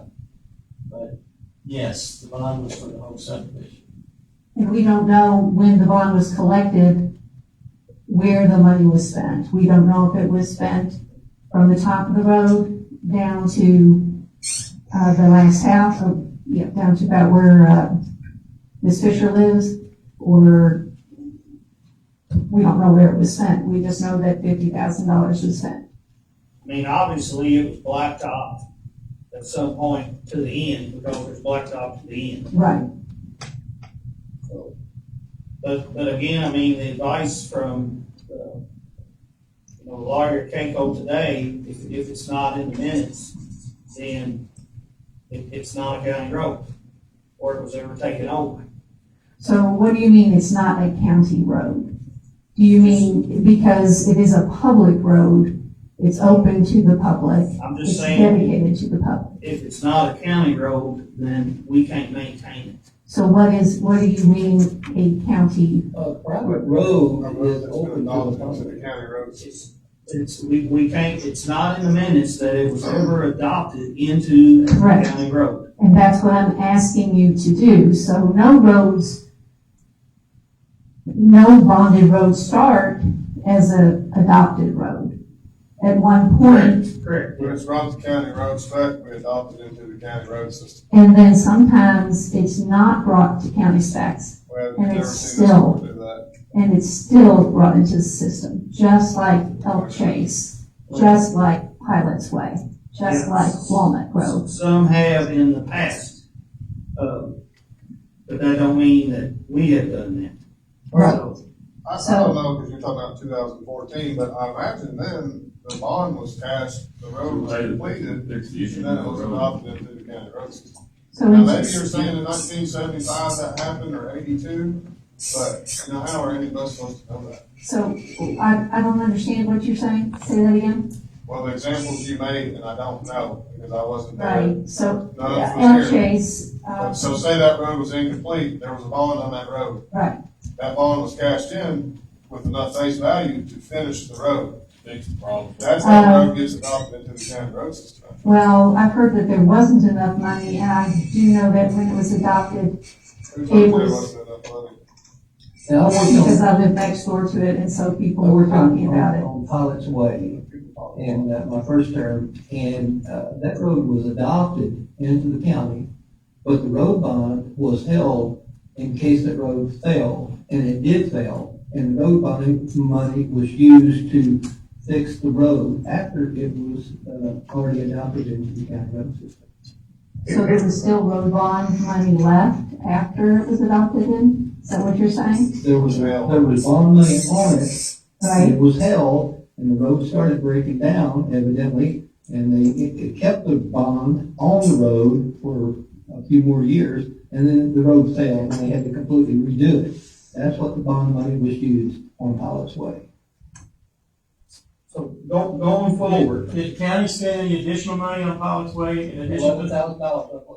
So the So the county needs to- $125,000 that was spent later was bond money?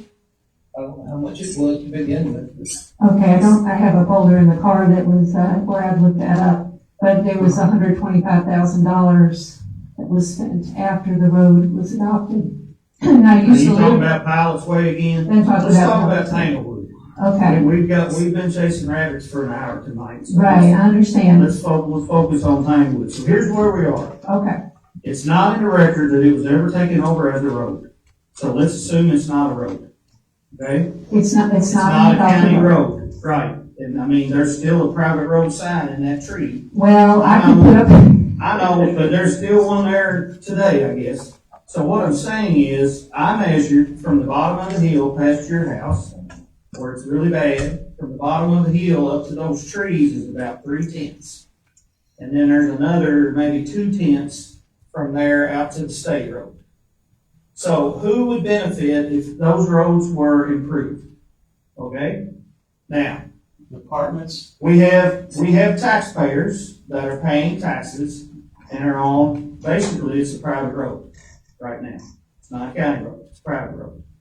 So potentially, we could work together and see what it would take we would be looking for you all to spend some money, and then we could take it over. And now, what the city has up front, I really feel the city, and I need to work with them on that. I think we need to work with them on that, because they have a portion there. But, you know, there's a few questions we need to answer. But where I'm going with that is, if we focus on 3/10 of road, you could probably get that fixed if we pooled together You're not gonna $30,000 to get the, $50,000. you're not gonna get the whole road fixed at one time, but we can fix it a portion at a time. You're not breaking the bank, we're not breaking the bank, you're getting your own adopted. Yes. I personally have spent quite a bit of money, you know, and that's. If someone has patched lately, because I saw it. I had patched, I had used my millions in my driveway, to help the ladies in the back. I could have spruced up my driveway, the entrance, I just did my driveway, but I had it from my house to Mike and Annie in the rough area there. I put millions in that I was able to get from Bullitt County, a good friend, and had those drop there. Now they've started to slide, but you know, they helped for a while. So, I mean, You know, I think the whole thing is, you know, if the road needs to be brought up to county specs, okay, and the base of it. So, you know, evidently it's not at this point. well, certainly the back is not. Now, the front, the city does not claim the road. They claim the whole road is a private road, but they have a plat that says Tanglewood Court is a private road, but not that one. So even their own documents are not matching themselves. And that's an argument I don't know what to say with the city. I don't know that that's legal for them to adopt property when there's no road to go with it, but I don't know about that. But I You think, know, we're not great friends with the person who put up the private road sign, but no one looks at it anyway. Because the Mexican restaurant, people come down and they go all the way down, they turn around with their boats and all, and, you know, they park all over the road. And, I don't know if you have a proposal, but I don't consider it a private road because nobody owns it. There's no governing body. And that's not necessarily our forte either. It's not necessarily our, if we didn't develop it, this board didn't develop it, this court never built the road, so that's not our foresight to. Right. It's just a matter of, do you feel that, I know I'm a nobody in the county, but it's not a very large portion of road. And I've seen a lot of county roads that they've just spent a lot of money on and have even fewer residents. And, I know we're stuck in a bad time period when the bonding started. I think before that, there was no bonding and the county just took over the roads and then they started bonding and I guess people really weren't sure what was going on. So here we are stuck in the middle. And I would just like it to be safe where we can get back there in the wintertime. One of the elderly neighbors already had a water emergency in the winter and the water company laughed at her. You can't come back here. So do you have a proposal? I would think that, since this court's going out in December, end of December, that you come back to the new court. You gonna make me start all over, huh? Yep, I don't think this court's gonna be offering you any proposal. That's just my opinion. Well, I mean, like I said, if you want to start the process, and I think that if you start working on it and you get portions of it up to date, up to code, but I mean, we don't take over any road, no new developments come in here, that the developer has first put the money and build the road, fix the road, bonds are issued. And I get where you're coming from when the road was built. We weren't sitting here that 30, 40 years ago, and the ordinance has changed since then. As of today, it is not adopted, so we have to go by current ordinances to adopt that road. That's the legal way that we have to do it. Now Corey indicated that fiscal court could, at their discretion, take over the road. I guess it just comes down to a matter of whether you all want to spend money or not, because it's clear that the county had intended to take over the road. Well, it's not just the money spent on this road, it's the repercussions down the road when other people have come in with similar. Do you know of any other road that's in any similar condition? A bonded road that was not taken over? That's one of my contentions, is we are the only road that it was bonded and the bond was passed. When it was bonded, and it's just speculation at this point, your speculation is my speculation, his speculation. It's all it's is with the bond money, how it was spent.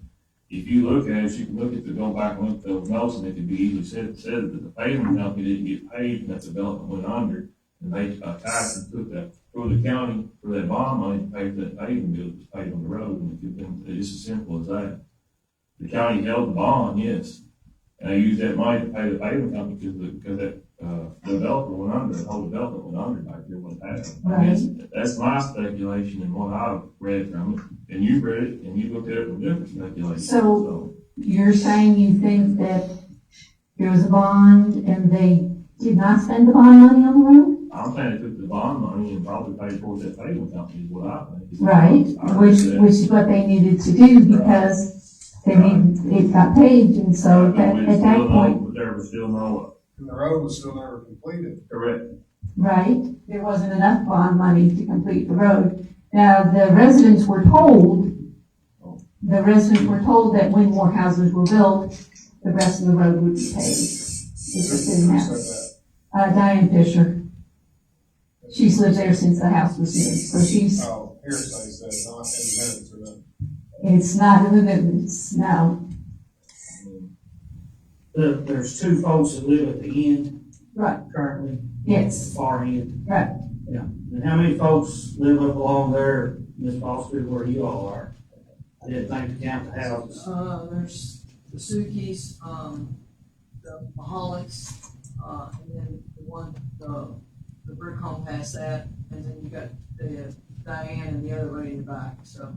Yeah. Right, and then of course the whole road serves, Honestly, the condos too, I mean, that gentleman should be here as well, I mean, he's got, Condos put more impact on it than anybody. right, and the bus turns around on the part that is not, that is subdivision. the bus comes into, it makes it up the hill and then backs in, you know. Yeah, they're kind of wide, I When you guess. come to the, Yeah. down, yeah. The bad section. Yeah. Right, and they're putting so much impact on the road. And we actually had a subdivision meeting before, the last person moved in to the end, because the house was being repossessed at the time. And we all decided we're gonna keep that garbage truck off the road. And, because it's tearing up the road.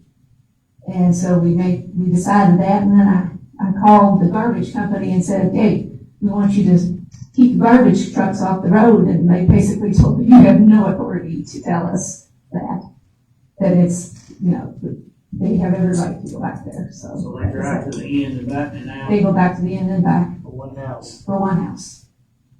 or two houses live Uh, there. we take care of the Diane's garbage, Well, anyway. So anyway, we're asking for just to be treated like other roads in the county that have been bonded. And I know that you legally can help us out. Squire Ferris said that he would be willing to, go along with it if you're legally able. And, Corey said that we are legally able. He told me that you are legally able, but it's up to your discretion. Of course, Zach, it's in your district, so. Or you want to add to that? 'Cause that- Yeah, I think I said that says I would you know, go by the legal opinion of our attorney. So the county roads, it's 178,040. And any roads taken into a county road system shall occupy the minimum right of way with the 30 feet, 15 feet in each direction as measured from the center line of the road unless fiscal court finds that upon the figure of other extraordinary circumstances. Please read the rest of that. What's the rest of that statute say?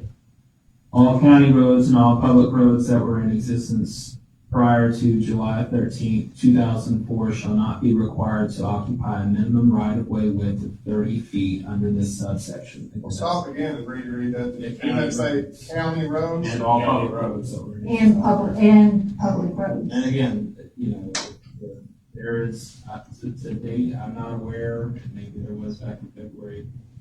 I don't know if there's a quote to get it up to the current county road standards. I don't know if that's been brought before this court. So, I think regardless, and this is for you all to decide, but I think that might be a good step in terms of determining whether action is going to be taken to take us into the county road system. I know you're worried about setting a precedent and having other people come in, but I think the actual existence of the bond is enough to take care of that problem. Nobody else in the county has had a bond on their road that's gonna come in and ask you to. Was the bond money spent on the road? There was a bill that was sent to the To developer. whose? So the bond money already been spent. The bond money's been spent. So there's no other bond money. It's been 40 years. the road. Right, and even back then, it wasn't enough to cover.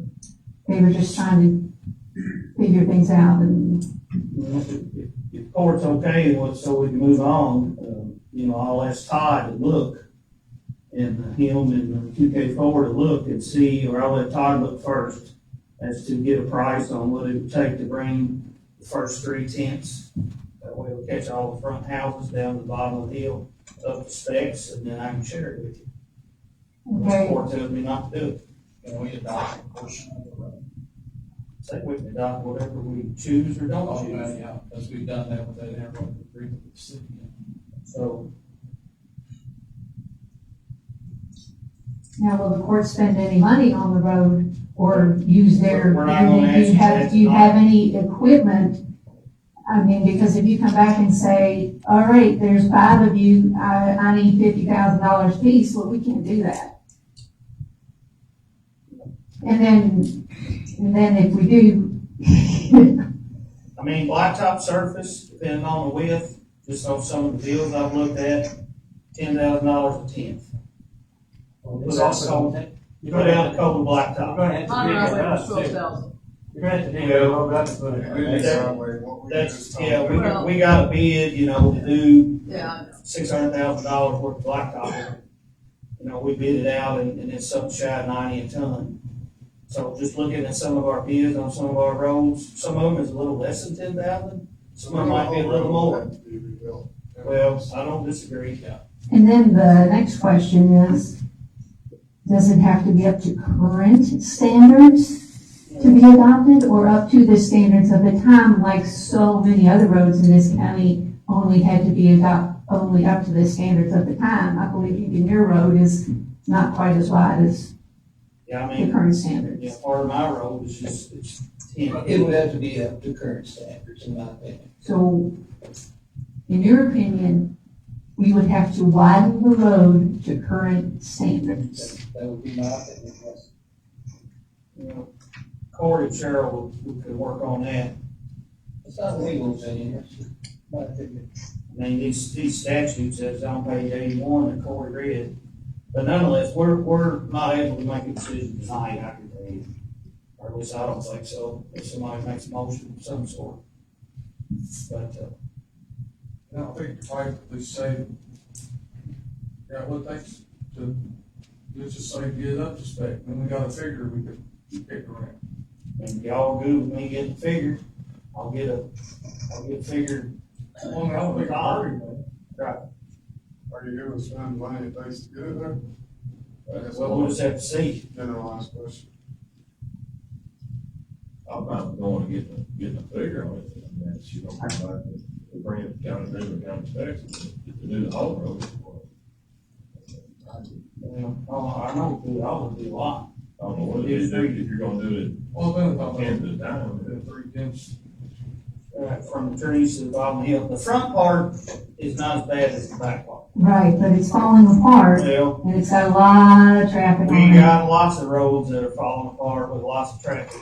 That are worse than my road that I live on is 10 times as bad as that. We gotta, so there's, I have. something parsed that off. something needs to be done with that too, or it's just gonna get worse, and Now, it's over in front of her house, it's bad. yes. It's very bad over there. I will say this, contrary a little bit to what Jim said, it's not, I'm not a legal person, but there is some extenuating circumstances with the history of this road.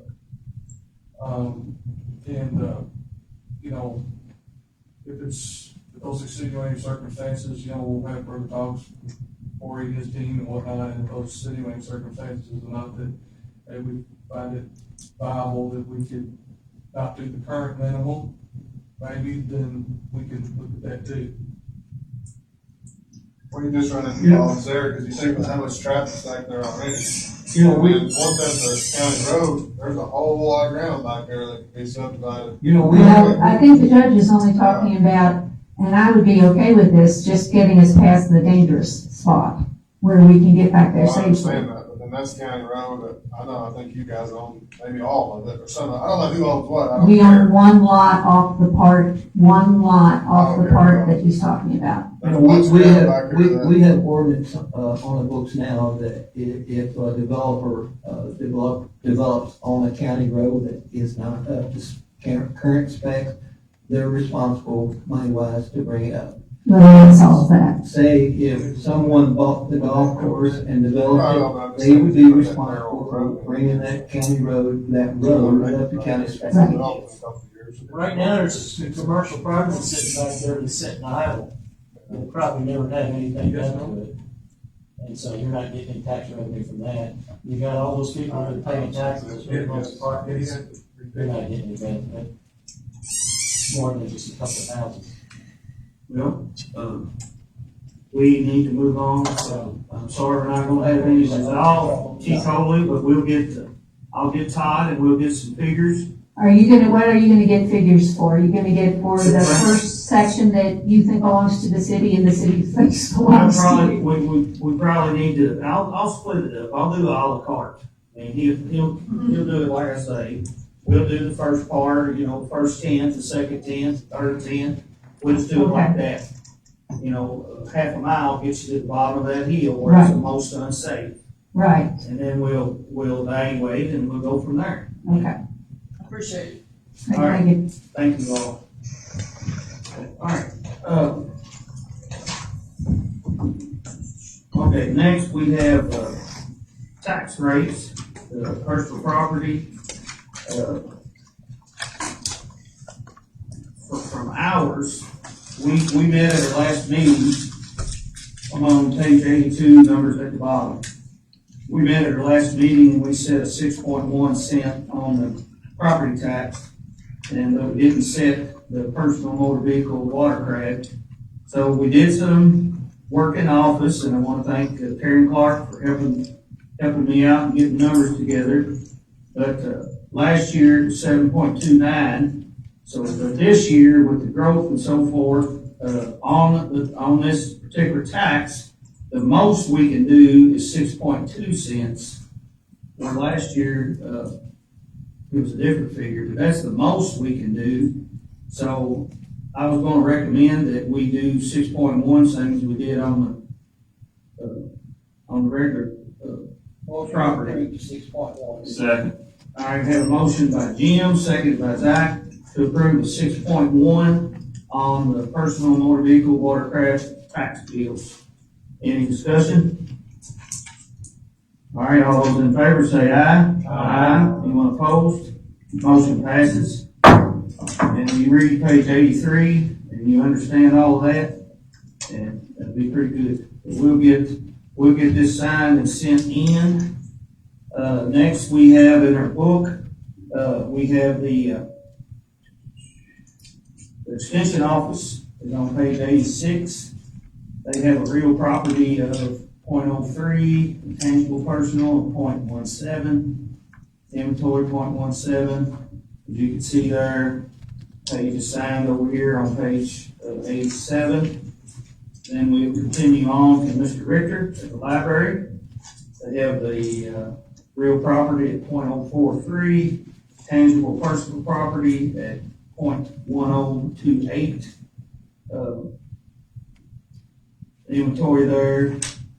So we have his, I'm trying to remember if we don't have to approve those, we just will acknowledge in the minutes that we got them, were given to us. So I'd like to make a motion to acknowledge in the minutes that we received the tax rate from the extension office and the library.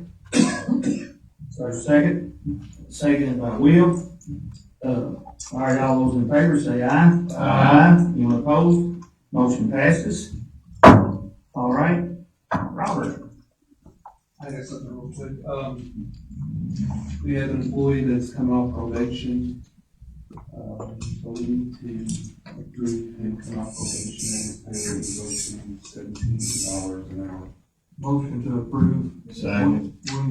William Flights, to pay rate be moved to $17 an hour at the conclusion, or he has concluded his probationary period. All right, you seconded that. Okay. Motion by Mike, seconded by Zach, to approve the change of pay rates to William Flights. All right, up to 17. Any discussion? All those in favor say aye. Aye. Anyone opposed? Motion passes. And then Mackenzie Mattingly, that was Or Brown? a clerical. Is it Brown? Yeah, Mackenzie Brown. That was a clerical on my part. Her rate should have been 18. I had it two different ways and two forms, and we caught it, so I just need to reload through the 18 an hour instead of the 17 an hour. That was my error. Motion to approve Mackenzie Brown at a pay rate of $18 an hour. All right, motion by Mike, second by Zach, to approve Mackenzie Brown at a rate of 18 an hour, to correct the error. Any discussion? All right, all those in favor say aye. Aye. Anyone opposed? Motion passes. Along that line, not you, Robert, thank you. But on that line, Valerie and I, mostly Valerie, we had a discussion, well, she's keeping up with it. We had a discussion today about some other folks that the probation period is ending or has ended. Roger Taylor, working with the jailer, is full-time. His probation ended 8/7/26. And Emma Dawson, I know it's not 8/19 yet, but I think it's in a couple days. So, I would like to make a motion to approve the probation ending for Roger Taylor. And, the probation will end on 8/19 of Emma Dawson, to approve those both, ending. I guess, can I approve that, Corey, since it's in 2 days? Because then it'll be noted in the minutes that it'll be effective on 8/19. So, and both of their department heads are good with that.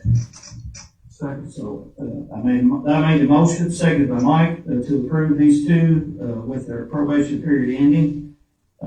Any other discussion? All right, all those in favor say aye. Aye. Anyone opposed? Motion passes. Did I catch it all, Valerie? David Britton. Yes, yeah, well, we can go ahead and do him now. David Gritton, his last full-time day was last Friday, and he would like to go to part-time. And he works at the road department. So, I entertain a motion to, meet this request of this individual, if y'all are good with it. Motion to approve. The second. Motion by Zach, seconded by Dan, to approve, David Gritton going from full-time to part-time, effective immediately, and be at the same pay, I guess. So what does that look like? You working like 3 days a week, 2 days a I week? really don't know, he's less than 100 hours a month. Okay. Well, yes, well, and Todd said he agreed too, so it's not a force. No. It's happy, so, but we would need to move him here, since we decided that. So, all right, yeah, I'm not sure, but anyway, Todd said everybody's good with it. All right, any other discussion? All those in favor say aye. Aye. Anyone opposed? Motion passes. Now, Robert, did I get it all? Got it, all right, good deal. Thank you for that. All right, any book on page 92, we have some estimates to move election equipment. And then I passed out another one that you all should have. It looks like this one for Kentucky and Moving LLC. Then I guess you're the presenter here. So I know the road department. And once upon a time, I think Parks did, and Road has, I believe, since we've been here. And just, is that not working out, or what can you represent? I think we need professional movers that are licensed and insured to move the election equipment. Elections have been designated as critical infrastructure. Yes, we did have an incident, and it just highlighted the need to do things differently. Anderson County uses professional movers. There's several counties that use professional movers.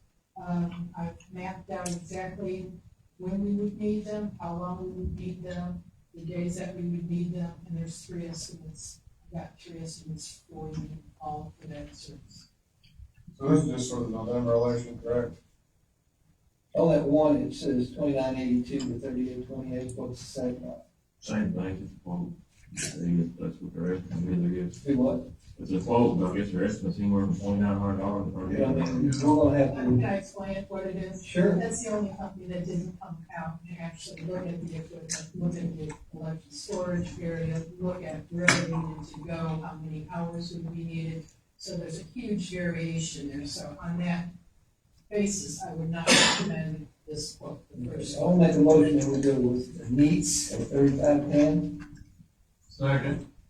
All right, we have a motion by Jim, second by Dan, to approve going with Neats, if we pronounced that right, Neutz, moving at an amount of $35.10. Is there any discussion? Do you know if they have any kind of insurance, liability Oh, insurance? yeah, fully licensed, insured, I just wanna make sure. showed the equipment and gave the reps, they measured the mileage, the time they were gonna need, the size of the truck, the number of people. We're gonna go out there with them, show them how things are set up. We're gonna do an inventory of the equipment that we move out to each location. We'll have an inventory when it's brought back to the storage location. And I think it's necessary to avoid any mishaps. I think right before they start, they'll get a copy of their current insurance. I- Probably I- a good idea. I think. Could I ask what the incident was? Judge knows what it was.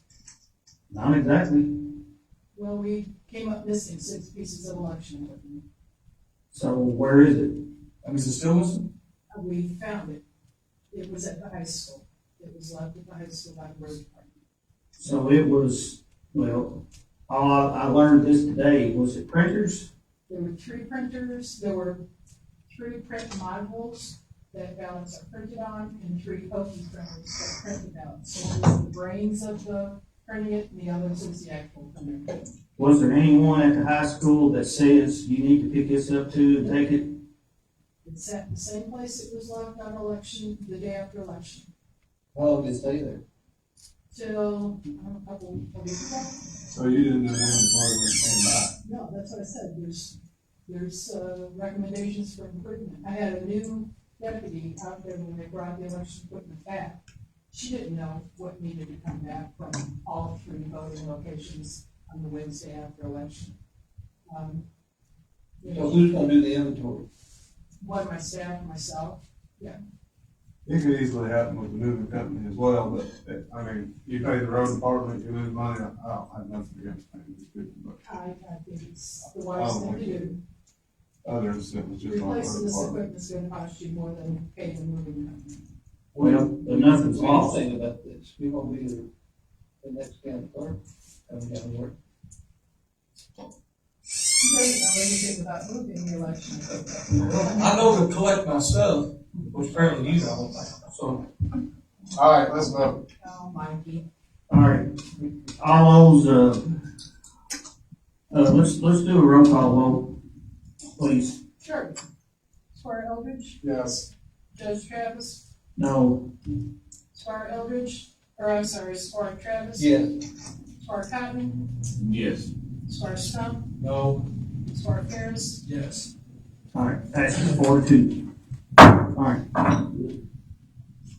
We'll move on.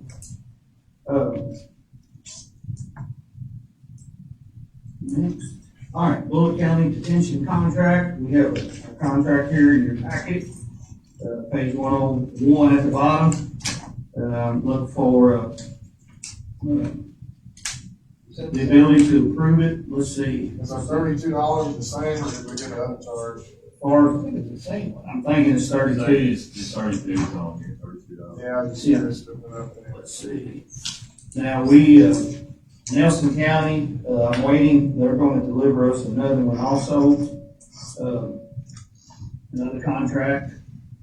And I'm not sure, of course, we don't have a jailer here, trying to remember when the Shelbyville one is up. Again, I'm sure we'll get it when it is. But, Did that one not long ago? the Shelby County one? Yeah, I don't think it's due like March, something like here. Okay, all right, but we'll get them as they come due, but I've got one coming from Nelson County for Friday night.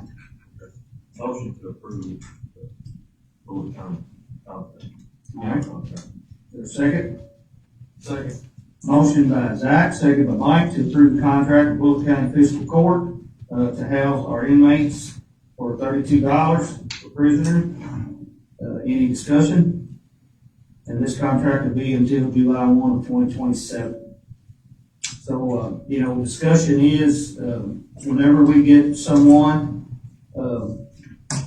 right, we have several options, but mostly Nelson County, Bullock County, and Shelby County.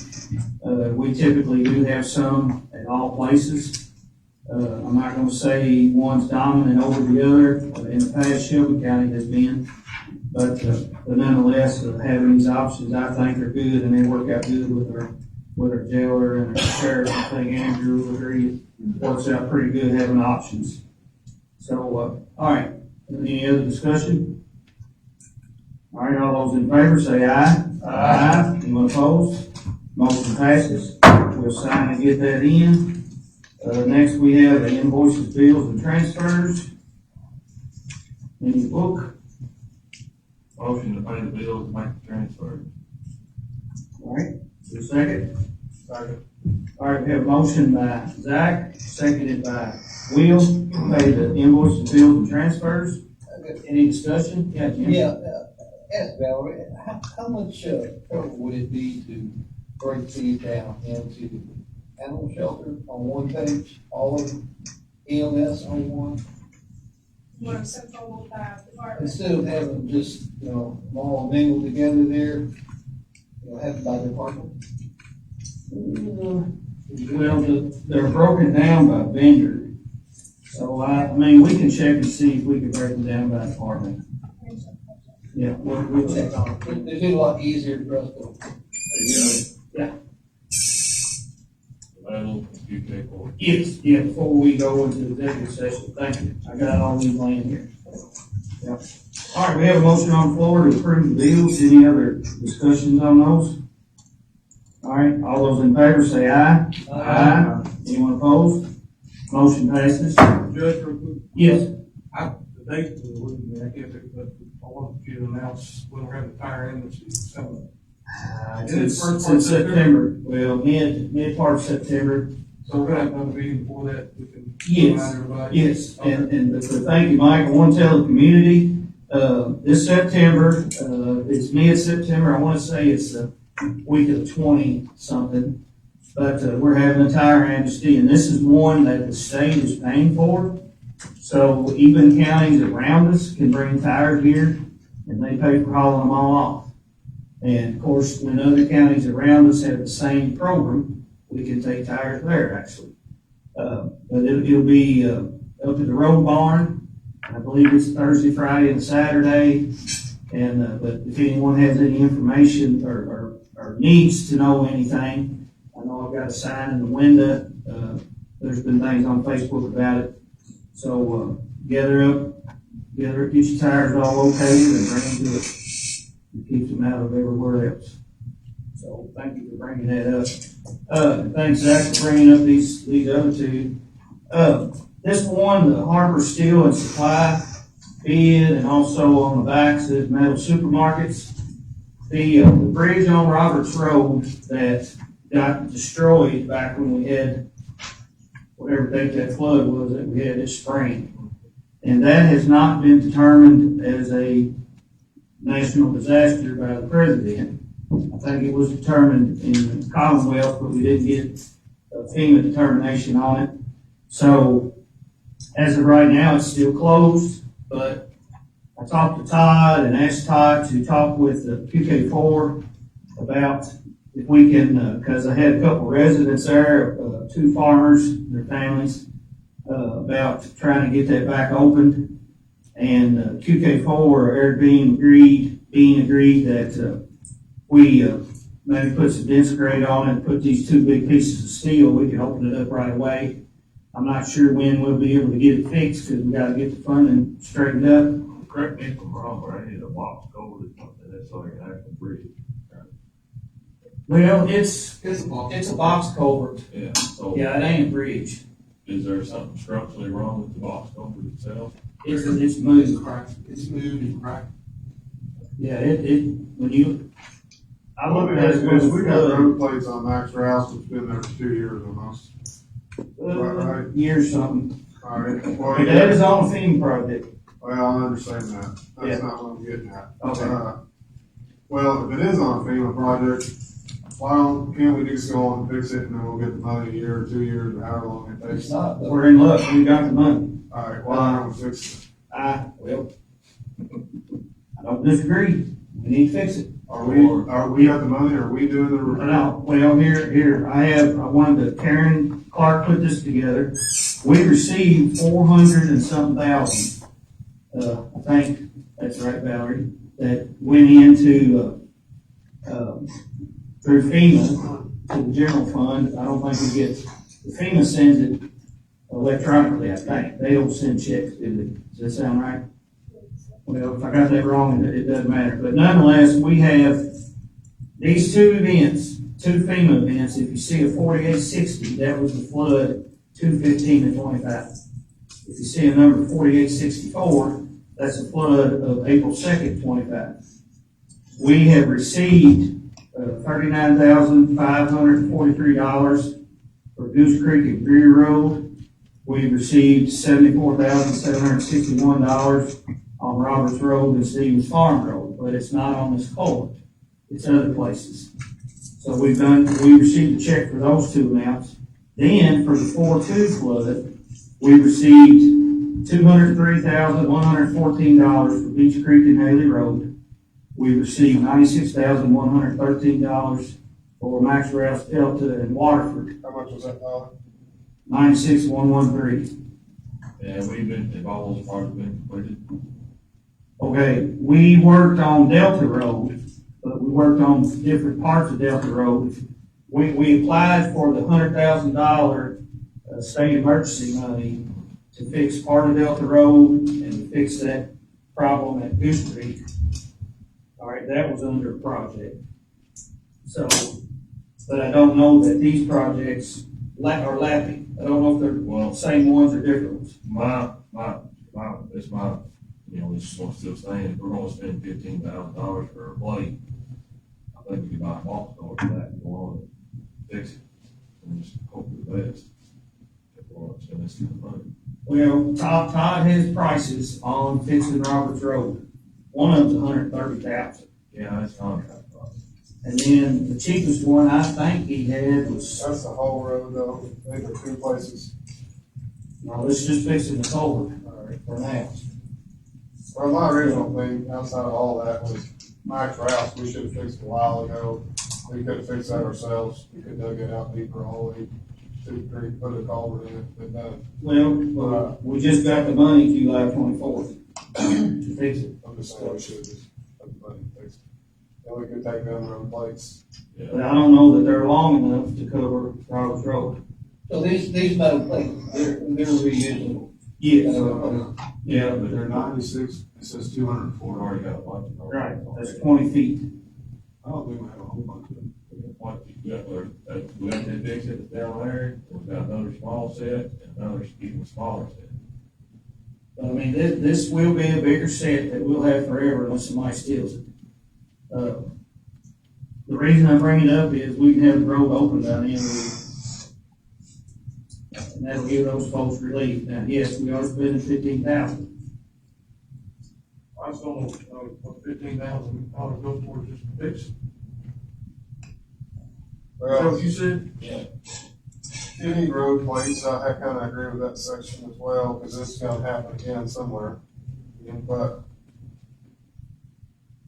I mean, it'll give some relief to the individuals that's reached out, so that's why I wanted to bring it to y'all's attention.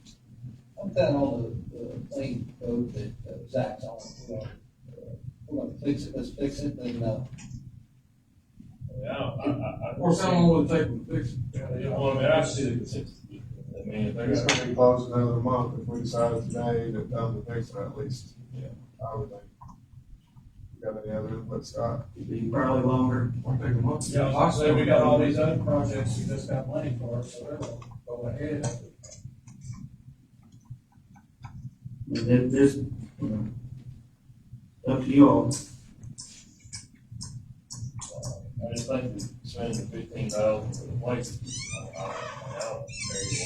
what was the cheapest price Todd had to fix it? Well, there's two prices, one's $20,769. Well, I mean, the repair it, Oh, they were, the 130, I remember, was the most expensive. And, I had somebody coming in there and I forget, that might have been a bridge or some sort of bridge. And I mean, it's the cheapest way to fix them to get those concrete culverts that are boxes That's what's in there, but I mean, I don't know if it's- I don't know how big of an area it is, but I mean, I would think a 48-inch culvert would carry the water. Yeah, how big is the span though? I don't, is it just a box culvert or? It's just a box. It's a pretty good span. It's longer than this room, probably. Oh, I know. Go all the way into Mike Brown, take a right. Yeah. It's down there before you take that next right. Yeah. You go across the bridge. you It's, go- Yeah, it's not the bridge. I got a picture of it here.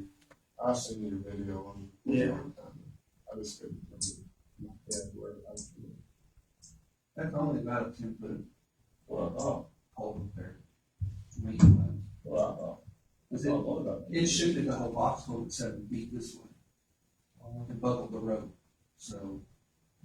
I mean, I feel like it's, that's something the road department could do. Basically, You gotta bring it in. Well, I mean, I would think you'd be able to go in there and pour head wall on each side on the return, on the inlet and outlet on that side, and fill it in, and fix it, fix it with a culvert, fix the You problem. probably drop 260s in there. And then just pour a head wall on both sides and wing it into it.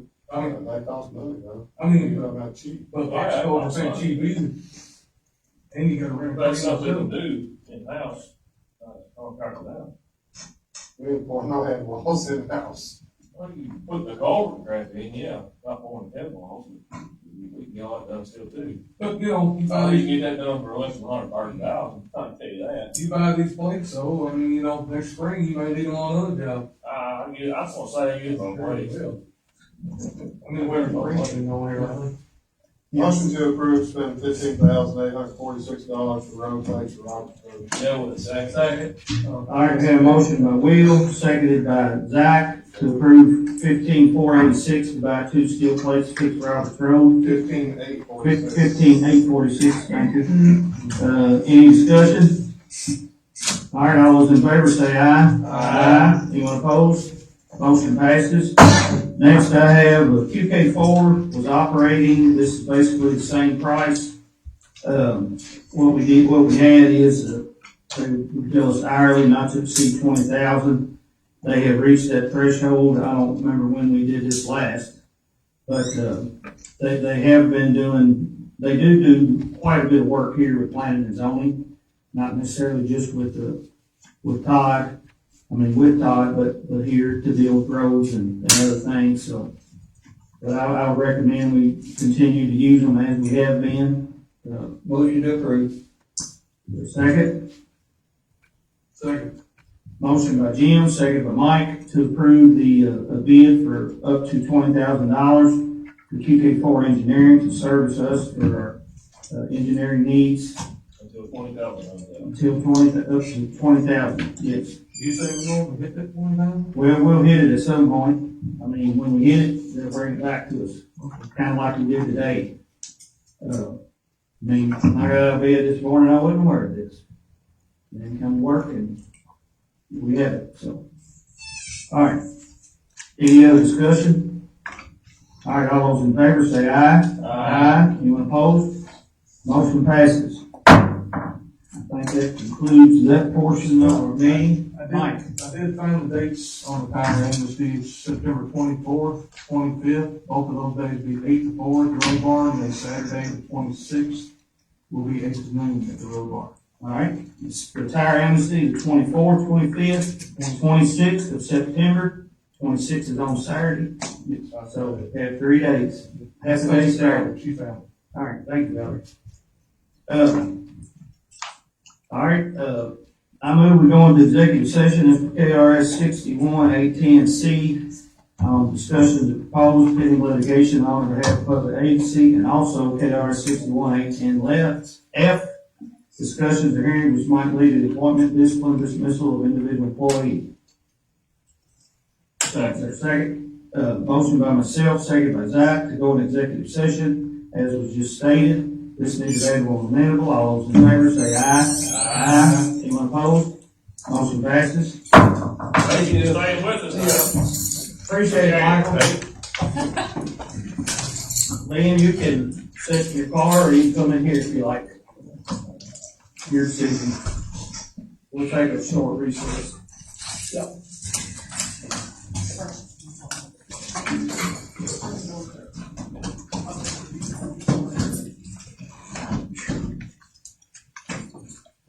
Hey,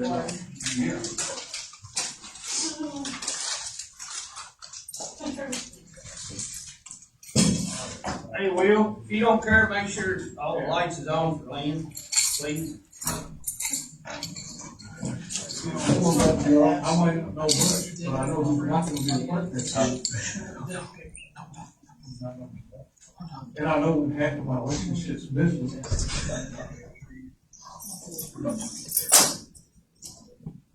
Do I need to say? You're good.